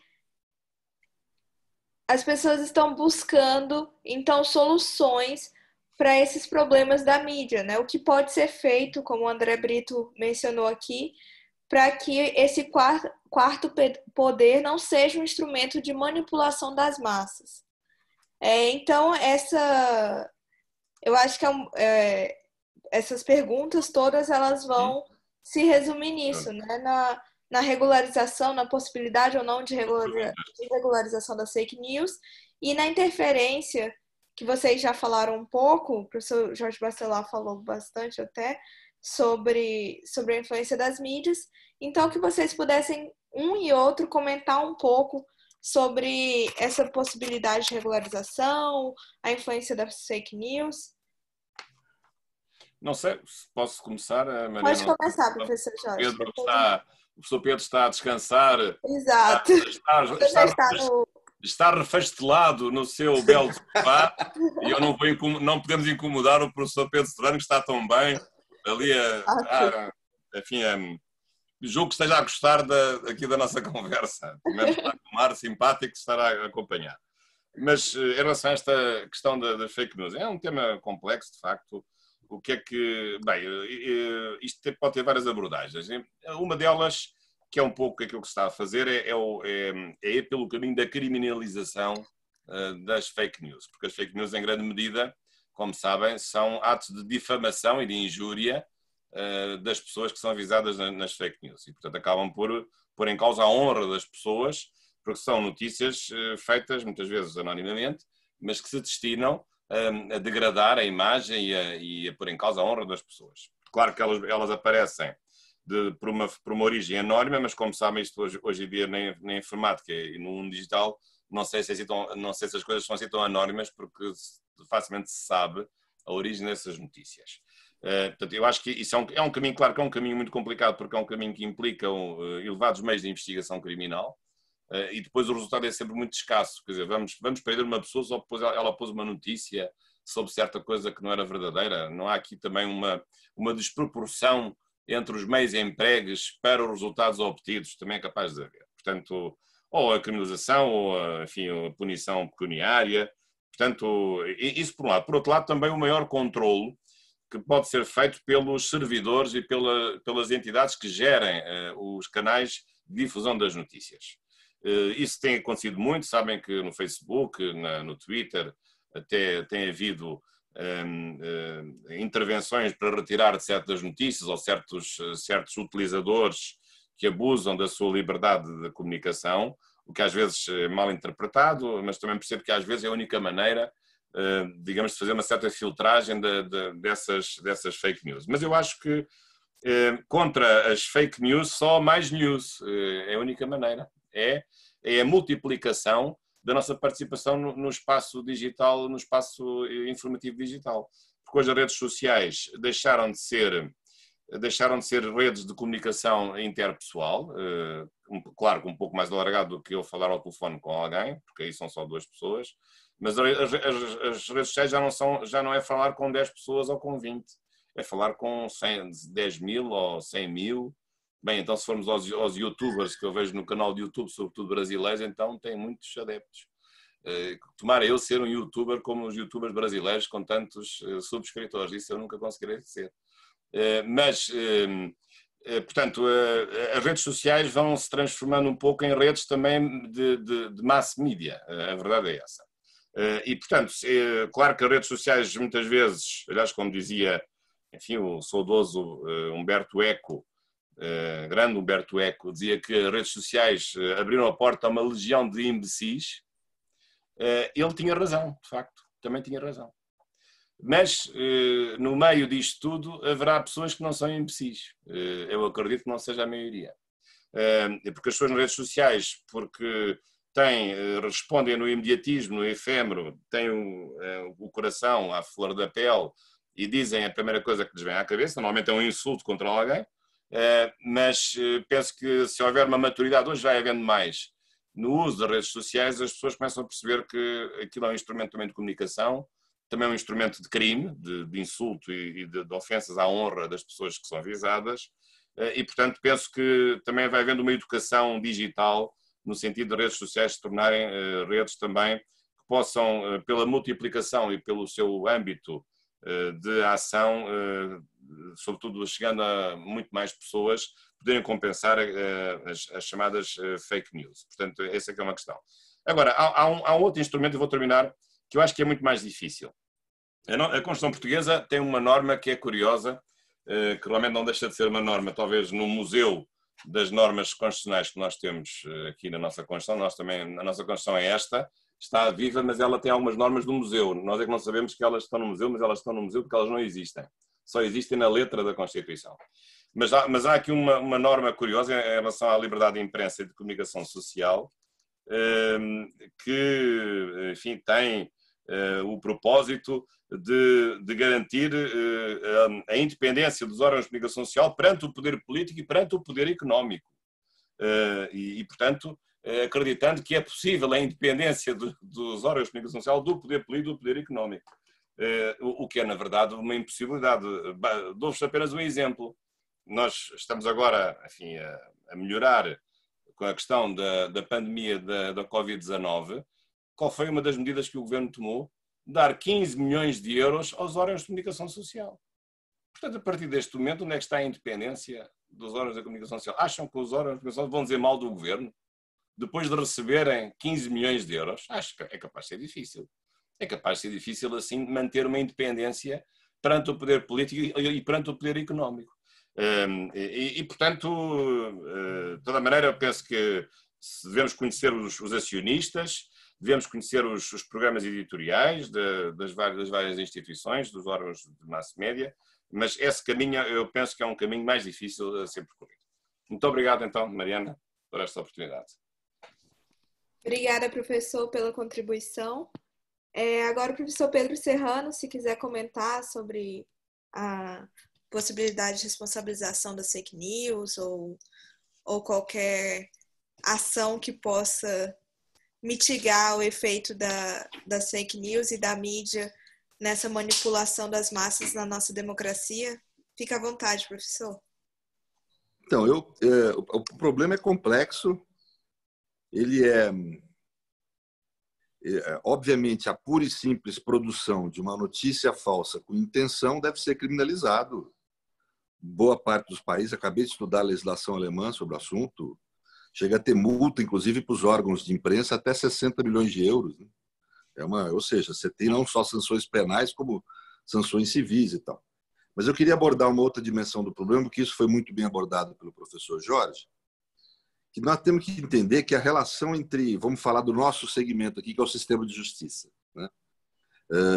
Nós temos que entender que a relação entre mídia e poderes de Estado, em especial a justiça, ela é muito complexa e é um dos grandes problemas da democracia contemporânea. Utilizando um pouco aqui, vamos dizer, da linguagem do Luhmann, nós temos que entender, ele tem alguma razão quando ele descreve a sociedade democrática como uma sociedade complexa e uma sociedade de comunicação. Os subsistemas comunicativos, o direito é um deles e a comunicação social ou mídia é outro, eles, como a sociedade é complexa, eles têm a sua autonomia. Um tribunal funciona sob a lógica do lícito e ilícito. A mídia sob a lógica do notícia e não notícia. Agora, eles têm que iterar entre si. O tribunal é objeto de notícia da mídia. Agora, o que tem que se evitar numa sociedade democrática? Que ocorra aquilo que eles chamam de corrupção sistêmica, ou corrupção operacional também. Mas, nesse caso, seria uma corrupção sistêmica, ou seja, em que a lógica própria da mídia invade o tribunal e o tribunal passa a agir pela lógica da mídia e não pela lógica do lícito e ilícito, não pela lógica do direito. E isso ocorre no que a gente tem chamado aqui de processo do espetáculo. Ou seja, processos penais em que deveriam ser guardados certos direitos e deveria haver a preocupação de aplicar a Constituição e as leis, são muitas vezes conduzidos para atender o que se chama de opinião pública, que de fato é opinião publicada. Como falou o professor muito bem, nunca há neutralidade nesse tipo de publicação. E nós observamos isso de uma forma muito radical. O professor falou muito bem, um dos principais problemas do Brasil é a corrupção. Mas hoje nós tivemos dois problemas na nossa história recente. A corrupção, que é um grande problema, e o problema do combate à corrupção. Sim. O problema do combate à corrupção, que se transformou num segundo problema. Não é verdade, mas é verdade. Nós tivemos, pela Operação Lava Jato, foi uma operação eficiente para combater a corrupção. Descobriu núcleos importantes de corrupção por investigações sérias e processos penais sérios. Mas foram introduzidos nesse universo de processos e inquéritos, processos que, quando eu estudei o caso, eu estudei a fundo, por exemplo, o caso do presidente Lula, e eu tenho que, como constitucionalista, falar abertamente disso, onde, para mim, não houve observação de diversas regras mínimas de uma relação civilizada entre Estado e cidadão. Ele foi acusado de uma conduta, condenado por outra. Houve o recurso, voltou-se à conduta inicial, mas sem anular a decisão, ele dá nova oportunidade de defesa. Uma decisão de 40 ou 50 páginas, não mais, até acho que 100 páginas, dedicou 6 linhas aos argumentos de defesa. Né? O standard probatório foi muito reduzido. Né? E veja que isso cria um problema. Não é só um problema de você tratar como inimigo e agredir os direitos. Dá pouca segurança para poder se afirmar a culpa. E o culpado se esconde atrás disso, muitas vezes. Pode ser que o presidente Lula, por exemplo, tenha cometido gravíssimos erros de corrupção, né? E que ele deveria ser condenado. Mas, por esse processo, ele vai ter sempre a justificativa que foi processado de forma inconstitucional, autoritária, etc. E a realidade é que acabou impedindo uma importante candidatura à presidência da República. E o pior, depois houve uma situação ilegal que a gente deve repudiar, que é o grampo de autoridades estatais. Aqui no Brasil se chama grampo, professor. É interceptação telefônica. E que essa interceptação revelou coisas gravíssimas em relação a esses casos. Um comportamento vamos dizer, de uma promiscuidade entre acusação e juiz muito grande, mas um dos detalhes importantes que revelou, uma promiscuidade entre juiz, órgãos de acusação e investigação e mídia, onde se planejava qual que ia ser a repercussão de determinada decisão na mídia, se comunicavam com jornalistas, se procurava, vamos dizer, produzir uma versão acusatória de determinados fatos que ainda não havia uma decisão final, quer dizer, eram provas que estavam sendo apuradas, se conduziu a produção de provas para produzir certos efeitos midiáticos, ou seja, houve uma interação entre mídia e órgãos estatais de disfuncionalidade, eu diria até de patologia, que levou a uma desaplicação da Constituição, um esvaziamento de sentido da Constituição. Isso é grave para uma democracia, né? Porque num ambiente em que deveria a Constituição imperar, imperou a vontade política promiscuída com a vontade midiática. Então, esse tipo de problema é muito grave. Hoje é interessante isso. Em alguma medida, isso se reproduz não contra um governo de esquerda, mas nós temos que reconhecer que o governo Bolsonaro, todo mundo aqui que me conhece, eu sou aqui do Brasil, professor, todo mundo sabe que eu sou oposição ao governo Bolsonaro como cidadão, etc. Mas a realidade é que muitas vezes nós vemos processos contra o governo nessa mesma técnica, né? Inclusive invadindo a esfera de soberania popular do executivo, né? Promovendo certos processos que só buscam efeito político e não jurídico, né? Tem alguns processos, eu infelizmente não tenho tempo de me alongar aqui, mas todo mundo sabe do que eu estou falando. Então, ou seja, isso se transformou numa técnica. Eu acho que Frankenberg tem razão nisso. Essas medidas de exceção elas se traduzem em técnicas anti-autoritárias que esvaziam de sentido a Constituição e que não pertencem a um campo ideológico. Elas podem ser utilizadas... Na Venezuela, eu fiz a pesquisa, não tenho tempo de expor aqui com relativa profundidade. Lá, o governo de esquerda utilizou de processos penais de exceção contra opositores de forma muito intensa e como uma forma importante de controle, vamos dizer, das ações políticas e de redução da democracia naquele país. Então, eu queria só colocar essas questões, que essa relação entre mídia e jurisdição, que é o que mais me interessa nos meus estudos, ela é muito complexa, ela é muito difícil de lidar. Eu creio, francamente, que nós precisamos, por exemplo, no Brasil, é evidente que alguns mecanismos de controle legal são necessários. Por exemplo, não conheci nenhum país, nem Estados Unidos, que permite monopólio de veículos de mídia, como temos no Brasil, né? Então, tem algumas coisas que precisam mudar, mas não acho que isso vai resolver, porque eu vejo em outra medida, evidente, o primeiro mundo é diferente. Nós somos aqui periferia da modernidade. É evidente que as coisas aqui são mais intensas e mais violentas. Mas eu vejo no primeiro mundo o mesmo problema com outra dimensão, né? Há uma dificuldade nossa de lidar com... As comunicações sociais se expandiram imensamente, né? E a democracia está tendo uma dificuldade de conviver com isso e atinge a gente nos tribunais. Nosso segmento é atingido por esse fenômeno. Muito obrigado. Desculpa ter me alongado na resposta. Muito obrigado. Eu não sei, Mariana, talvez possa aqui acrescentar alguma coisa, não sei se é possível, ainda antes de respondermos a mais algumas questões. Enfim, tenho ido muitas vezes ao Brasil, sempre com muito gosto e proveito. Agora, sempre me impressionou muito, eu acompanho o canal de Justiça TV, se houver assim que se chama, e realmente não me sinto nada entusiasmado em ver os ministros dos Supremos Tribunais em vedetas de televisão. Realmente não é uma coisa que me agrade muito, porque eu, apesar de tudo, eu julgo que, evidentemente, especial julgamentos penais. Mas nos acórdãos que são proferidos, quer dizer, o acórdão tem uma base escrita e o acórdão é uma peça de natureza processual. E, portanto, o que fica escrito é um discurso, que é um discurso jurídico, que tem as suas regras e que tem a sua técnica. Agora, eu admito que os juízes, no tempo em que está a ser transmitido pela televisão uma sessão do STF, possam usar uma outra expressão um pouco mais, digamos, sensível e mais mediática, mas, apesar de tudo, a decisão que fica é uma decisão que fica num processo. Agora, o problema não é usar um outro adjetivo no momento para ficar mais para agradar mais à opinião pública. O problema não é nas palavras ou na adjetivação, mas é na própria decisão. Isto é, os juízes tomarem a decisão que mais agrada à opinião pública, porque a opinião pública está a ouvir e a ver aquilo que vai ser decidido naquele momento. Isso aqui é completa distorção, porque sabemos que a mass media quer notícias sensacionalistas, como se costuma dizer, se o cão morde o homem não é notícia, mas se o homem morde o cão é notícia, e, portanto, a partir do momento em que os tribunais se disponibilizam para entrar, digamos, na linguagem mediática com base no sensacionalismo e nas notícias, e nas decisões ou nas opiniões que sejam notícia, eu acho que isso é uma coisa altamente perniciosa e, portanto, não estou com isso a dizer que seja isso que está a acontecer, não digo isso. Agora, também é verdade que o STF, sobretudo, aliás, conheço vários dos ministros, aliás, também que são amigos, o Roberto Barroso, o José Ferreira Mendes, pelo menos esses dois, quer dizer, eu acho que são pessoas de grande nível e têm a noção também do impacto das suas opiniões na opinião pública.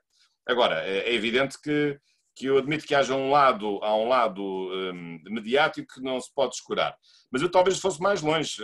Não seria de pensar na moderação do princípio da publicidade da atuação da justiça, isto é, no fundo, regressarmos não a uma justiça secreta, mas a uma justiça mais discreta em certas circunstâncias para evitar o apelo ao populismo que muitas vezes a comunicação social instila nos agentes judiciários que se sentem, no fundo, obrigados também a corresponder a um apelo populista que muitas vezes vem digamos, dos ouvintes e dos telespectadores. Também penso que essa questão é uma questão que deve ser ponderada.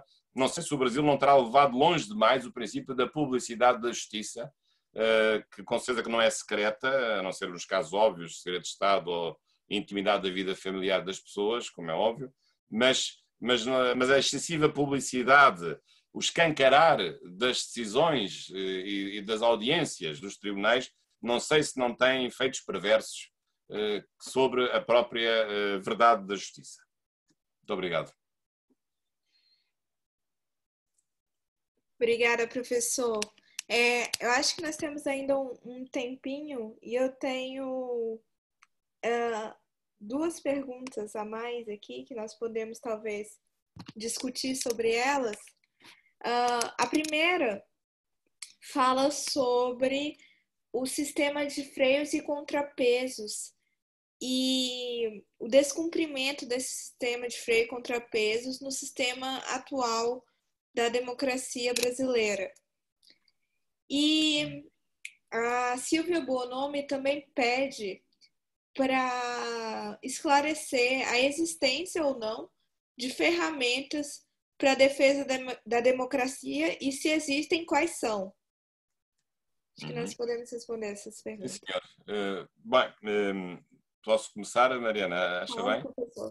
Em relação à questão dos freios e contrapesos, eu gosto muito de Brasília e gosto muito da Praça dos Três Poderes, mas às vezes fico com a ideia que falta ali um quarto poder que não está no nome daquela praça, ou um quinto poder, não sei.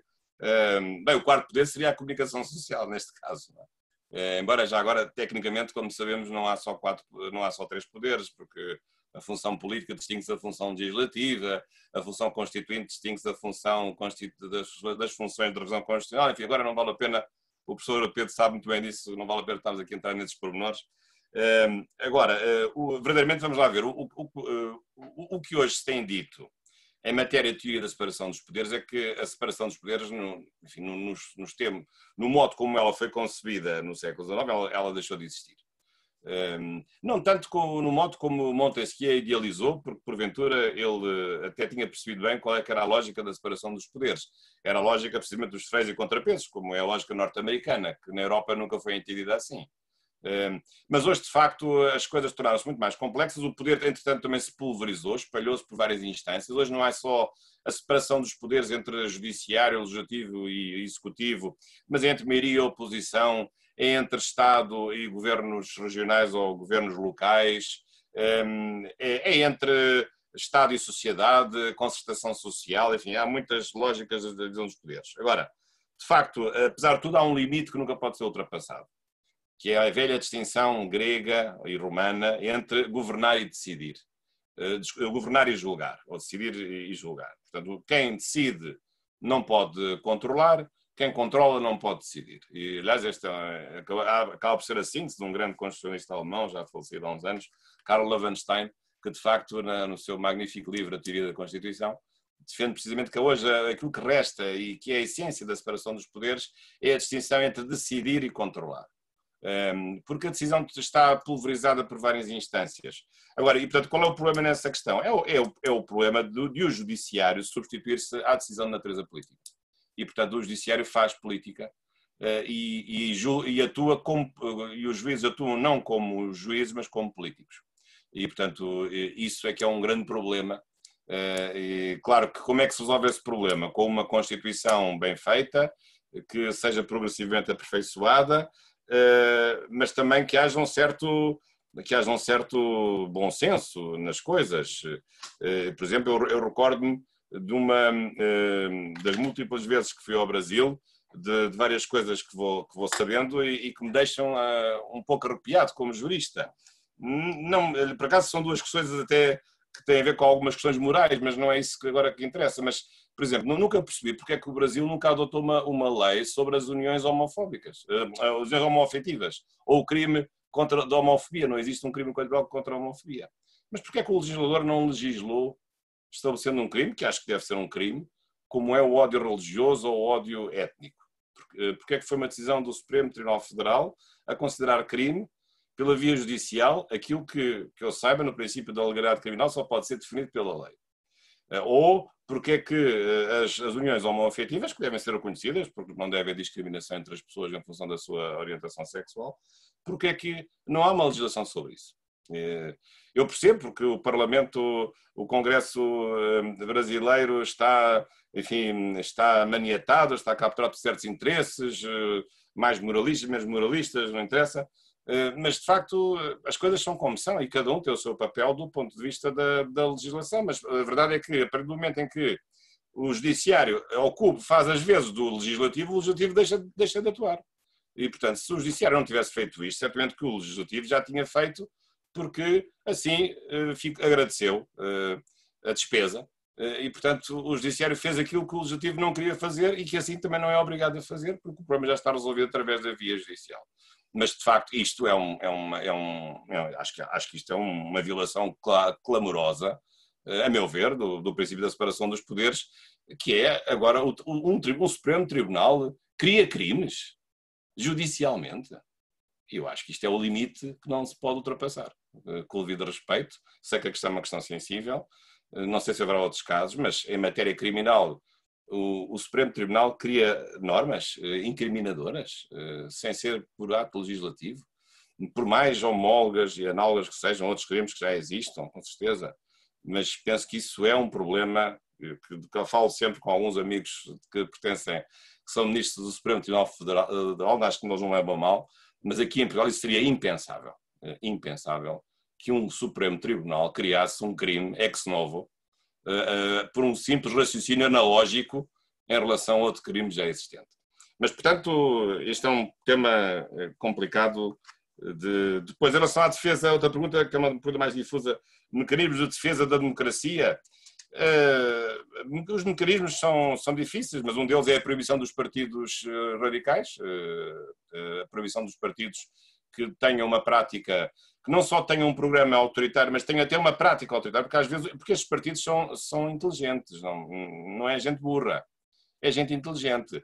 Começam com a aparência de partidos democráticos para entrarem no sistema, mas depois dentro do sistema têm atuações antidemocráticas, porque já estão dentro do sistema e já ninguém os pode tirar de lá. Portanto, a lógica é esta. E é uma lógica das meias palavras, é uma lógica das frases subtis, é a lógica da piada. São pessoas que são excelentes comunicadores, em regra geral. Bem, todos os políticos devem ser bons comunicadores. E, portanto, são pessoas que fazem generalizações de um episódio, de um caso concreto, fazem uma generalização como se fossem todos os outros casos iguais. Portanto, há várias técnicas de que esses partidos utilizam. São pessoas que têm uma grande capacidade também de comunicação e é por isso também que são bem-sucedidos. Mas se nós, na maior parte dos casos, formos ver bem o que é que esses partidos trazem, ou se por momentos pensarmos que um partido desses possa governar, nós vamos verificar que não tem interesse nenhum, porque não pode governar coisa nenhuma, vai governar como os outros, apenas porque eles apenas falam no pouco tempo que têm naquilo que os diferencia, que é 5%, porque depois no resto não têm qualquer capacidade alternativa em relação a um governo que esteja em funções, em relação aos partidos que apoiam uma certa maioria. Portanto, deixo aqui estas reflexões, mas esta pergunta é realmente mais difícil de resposta. Professor Pedro, quer complementar? Está sem áudio, não te ouço.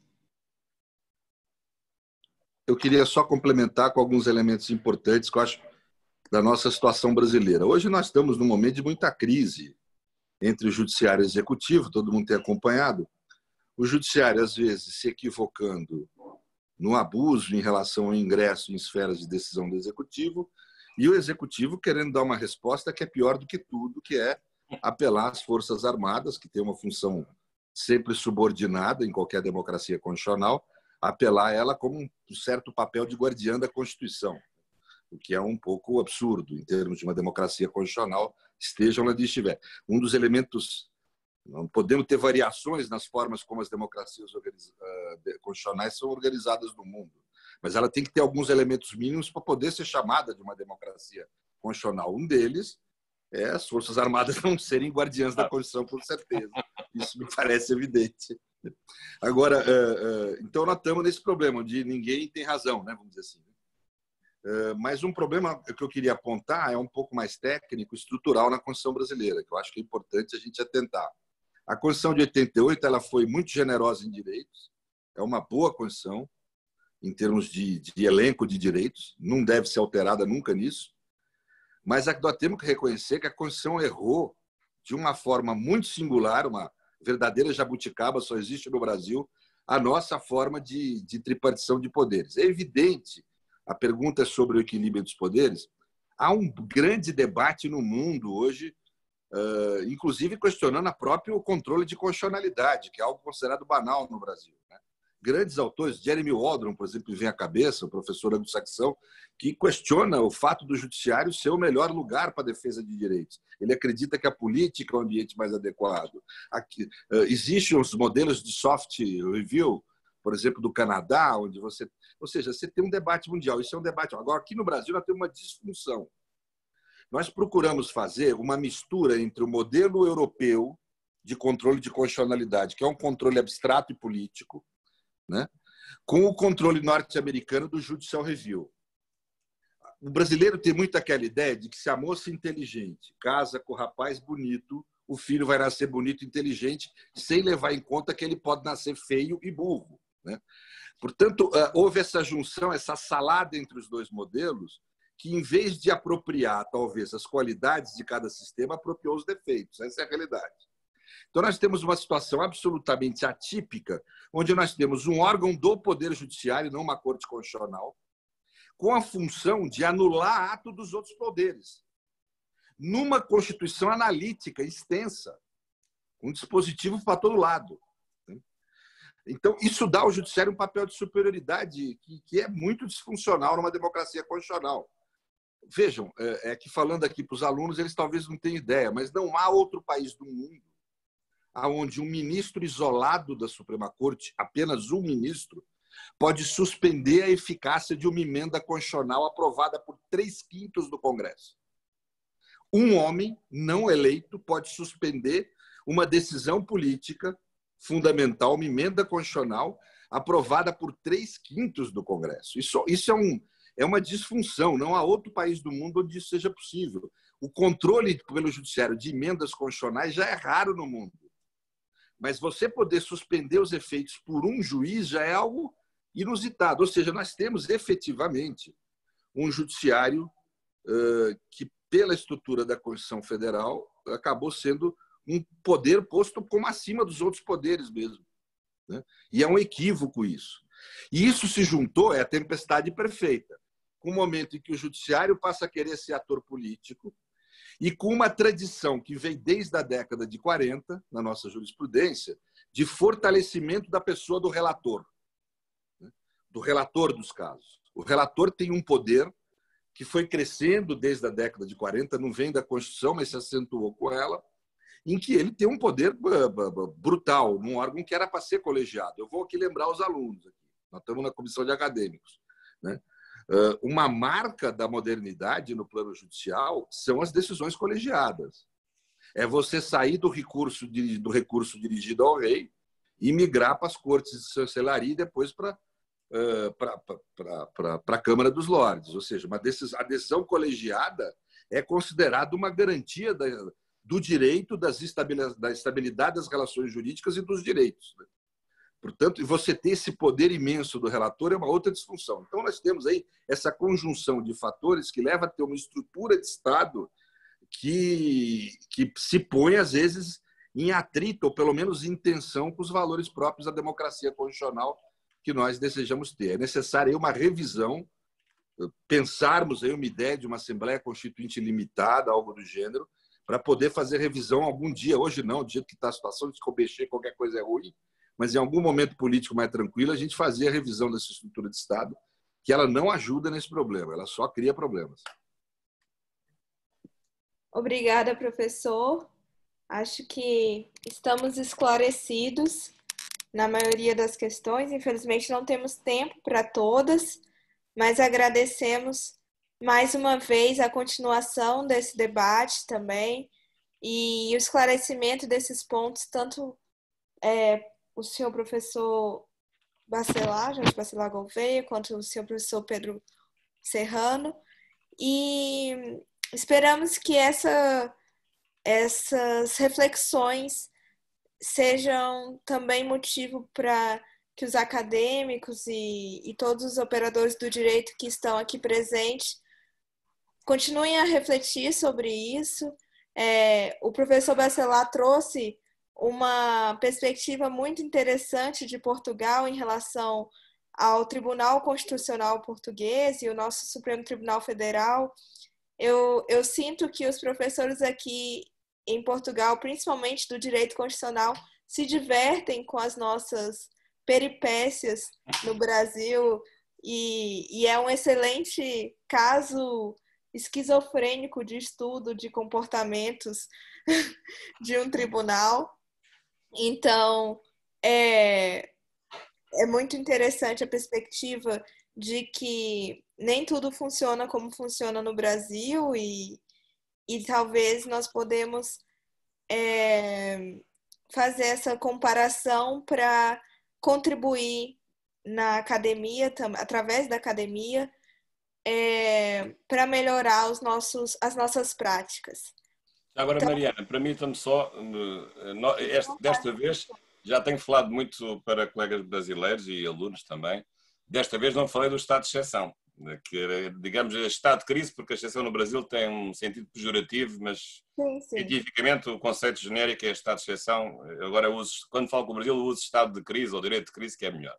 Mas já agora tenho aqui este livro que eu, aliás, corresponde a uma síntese da minha tese de doutorado, que defendi há 21 anos, agora saiu pela Almedina Brasil, também em suporte e-book, Estado de Exceção no Direito Constitucional. Ao estado de crise, talvez no Brasil pudesse mudar o título, Estado de Crise no Direito Constitucional, para não acharem que eu estava a defender a ditadura militar. Não. Eu sou democrata convicto. Não estou a defender a ditadura militar. Não me interpretem mal. Obrigado. Obrigada, professor. E agradecemos também essa obra do professor Jorge Bacelar, é muito atual, né? A pandemia veio confirmar uma tese feita há algum tempo e hoje ela foi atualizada e está disponível, principalmente para esse tipo de debate agora que temos também em torno da pandemia. Então, obrigada, professor, pela sua contribuição e também recomendamos fortemente a leitura dessa obra para quem tem interesse no atual contexto também. Professor Pedro Serrano, também muito obrigada mais uma vez pela sua contribuição. E é isso. Agora passo a palavra para a comissão da OAB de São Paulo. Obrigada a todos. Obrigado, doutora Maria Mariana. Parabéns suas palavras. Obrigado, senhores expositores também. Com a palavra agora, neste momento, o doutor Cláudio Cardona, que é presidente do Núcleo de Estudo dos Brasileiros, para suas considerações finais. Bem, primeiro, quero agradecer a Maria Mariana pela excelente mediação e por ter presidido a mesa. Enfim, esse é um tema que sempre nos nos move muito, nos causa certo arrepio, porque ele sempre está no limiar do próprio fim da democracia. Então, isso é muito curioso de estarmos falando de democracia e discutirmos as possibilidades de exceção ou de finalização da própria democracia em certos aspectos. Então, isso sempre é um tema que merece não só uma atenção, mas um cuidado ao tratar. E aqui hoje nós tivemos um excelente exemplo de como esse tema pode ser bem desenvolvido e sem nenhuma demagogia. Eu realmente, bem, eu estou tendo aula aqui, eu fiz as minhas anotaçõezinhas, estão aqui anotadinhos, porque depois eu tenho que estudar. E o Pedro Serrano ainda, o professor Pedro Serrano falou do Luma, que é muito caro, porque estudei imensamente na faculdade, e pensar isso como processos comunicativos também é algo que me chama muito a atenção. Então, eu acho que é importante isso. Enfim, também já agradecendo por essa nomeação ao professor Luma, pelo professor Pedro Serrano. Também agradecer ao professor Pedro Bacelar, Jorge Bacelar, enfim. Professor, eu lembro que eu lia seus livros na faculdade e não conhecia e já ficava realmente impressionado com a capacidade de ser claro nos seus conceitos, nas definições. E, enfim, agora eu entendo como isso pode acontecer, não é só escrevendo, mas também falando. O senhor tem essa mesma precisão. E também quero agradecer ao senhor pela participação no meio público, suas publicações, seus artigos, na defesa recente. Eu lembro que eu estava lendo um jornal cá em Portugal e que a sua defesa de como poderia se dar esse momento de exceção que todos nós estamos vendo aqui foi bastante importante. Enfim, já passo a palavra adiante, porque não quero me estender. Agradeço mais por esse painel. Mais tarde estaremos todos juntos. Muito obrigado. Muito obrigado, doutor Cláudio. Com a palavra agora, a doutora Adriana Cecílio Marco dos Santos, que é presidente da Comissão da Academia de Direito da OAB São Paulo, para suas considerações finais e encerramento deste evento. Quero agradecer muitíssimo a todos, em especial aos nossos expositores. Quero agradecer muito ao professor Pedro Serrano, que é meu professor, foi meu professor na pós-graduação, e todas as vezes que eu tenho a oportunidade de ouvi-lo, é sempre uma oportunidade de aprender muito com ele. Agradeço. Também recomendo aqui a obra do professor Pedro, que trata exatamente sobre essa questão, né, o autoritarismo e golpes na América Latina, no qual ele trata com maior profundidade, dado, né, o escasso tempo que ele foi concedido, infelizmente, ele não teve como entrar em todos os detalhes da pesquisa dele, que é extremamente rica. Então eu recomendo, é uma obra importante, é uma obra atual, tanto quanto a obra do professor Jorge Bacelar, a quem eu preciso pedir desculpas e justificar, porque, na verdade, no momento em que eu encaminhei o convite ao professor Jorge, eu me confundi com essa questão do fuso horário e coloquei no convite dele 15 horas. Por isso que ele entrou com meia hora de atraso, que não foi um atraso dele, ele entrou pontualmente no horário combinado. Contudo, eu havia passado o horário errado. Quero fazer esse registro aqui, que o professor é extremamente pontual e que foi realmente uma culpa minha por esse atraso. E quero agradecer, professor Jorge, imensamente pela sua presença neste evento. O professor nos brindou com tantas explicações importantes e com esse olhar de como as coisas estão ocorrendo na Europa e a sua visão também muito clara em relação à situação do direito constitucional e de tudo que nós estamos vivenciando e experienciando neste momento. Então, esse evento alcançou o seu intento, que era trazer uma certa resposta a essa pergunta: o que esperar do direito? Não é? Esses pensamentos que foram trazidos com certeza vão servir para que os nossos acadêmicos, os nossos alunos, os nossos colegas que nos acompanhem possam refletir e possam se embasar nessas informações que foram trazidas e compartilhadas de forma tão generosa pelos professores. Meu muito obrigado, em nome da Ordem dos Advogados do Brasil, da seção de São Paulo. Agradeço ao professor Jorge Bacelar pela presença, pedindo novamente que me desculpe pela minha falha. Agradeço muito ao professor Pedro Serrano, e espero que em uma próxima oportunidade possamos nos ver novamente. Muito obrigada a todos. Aliás, quero deixar o convite para que no período da tarde estejamos juntos no nosso último painel, que tratará sobre Estado Federal, Estado Unitário e federalismo na Europa. Então, todos estão convidados, até breve. E aos expositores agradeço, e a doutora Mariana também, muito obrigada pela excelente mediação realizada. Doutor Cláudio também agradeço, e a todos que estão nos dando suporte, a Marina, o Thiago, o Denis, muito obrigada, e até logo, até breve, estaremos juntos novamente no nosso último painel. Muito obrigada. Obrigada, Adriana. Um abraço a todos.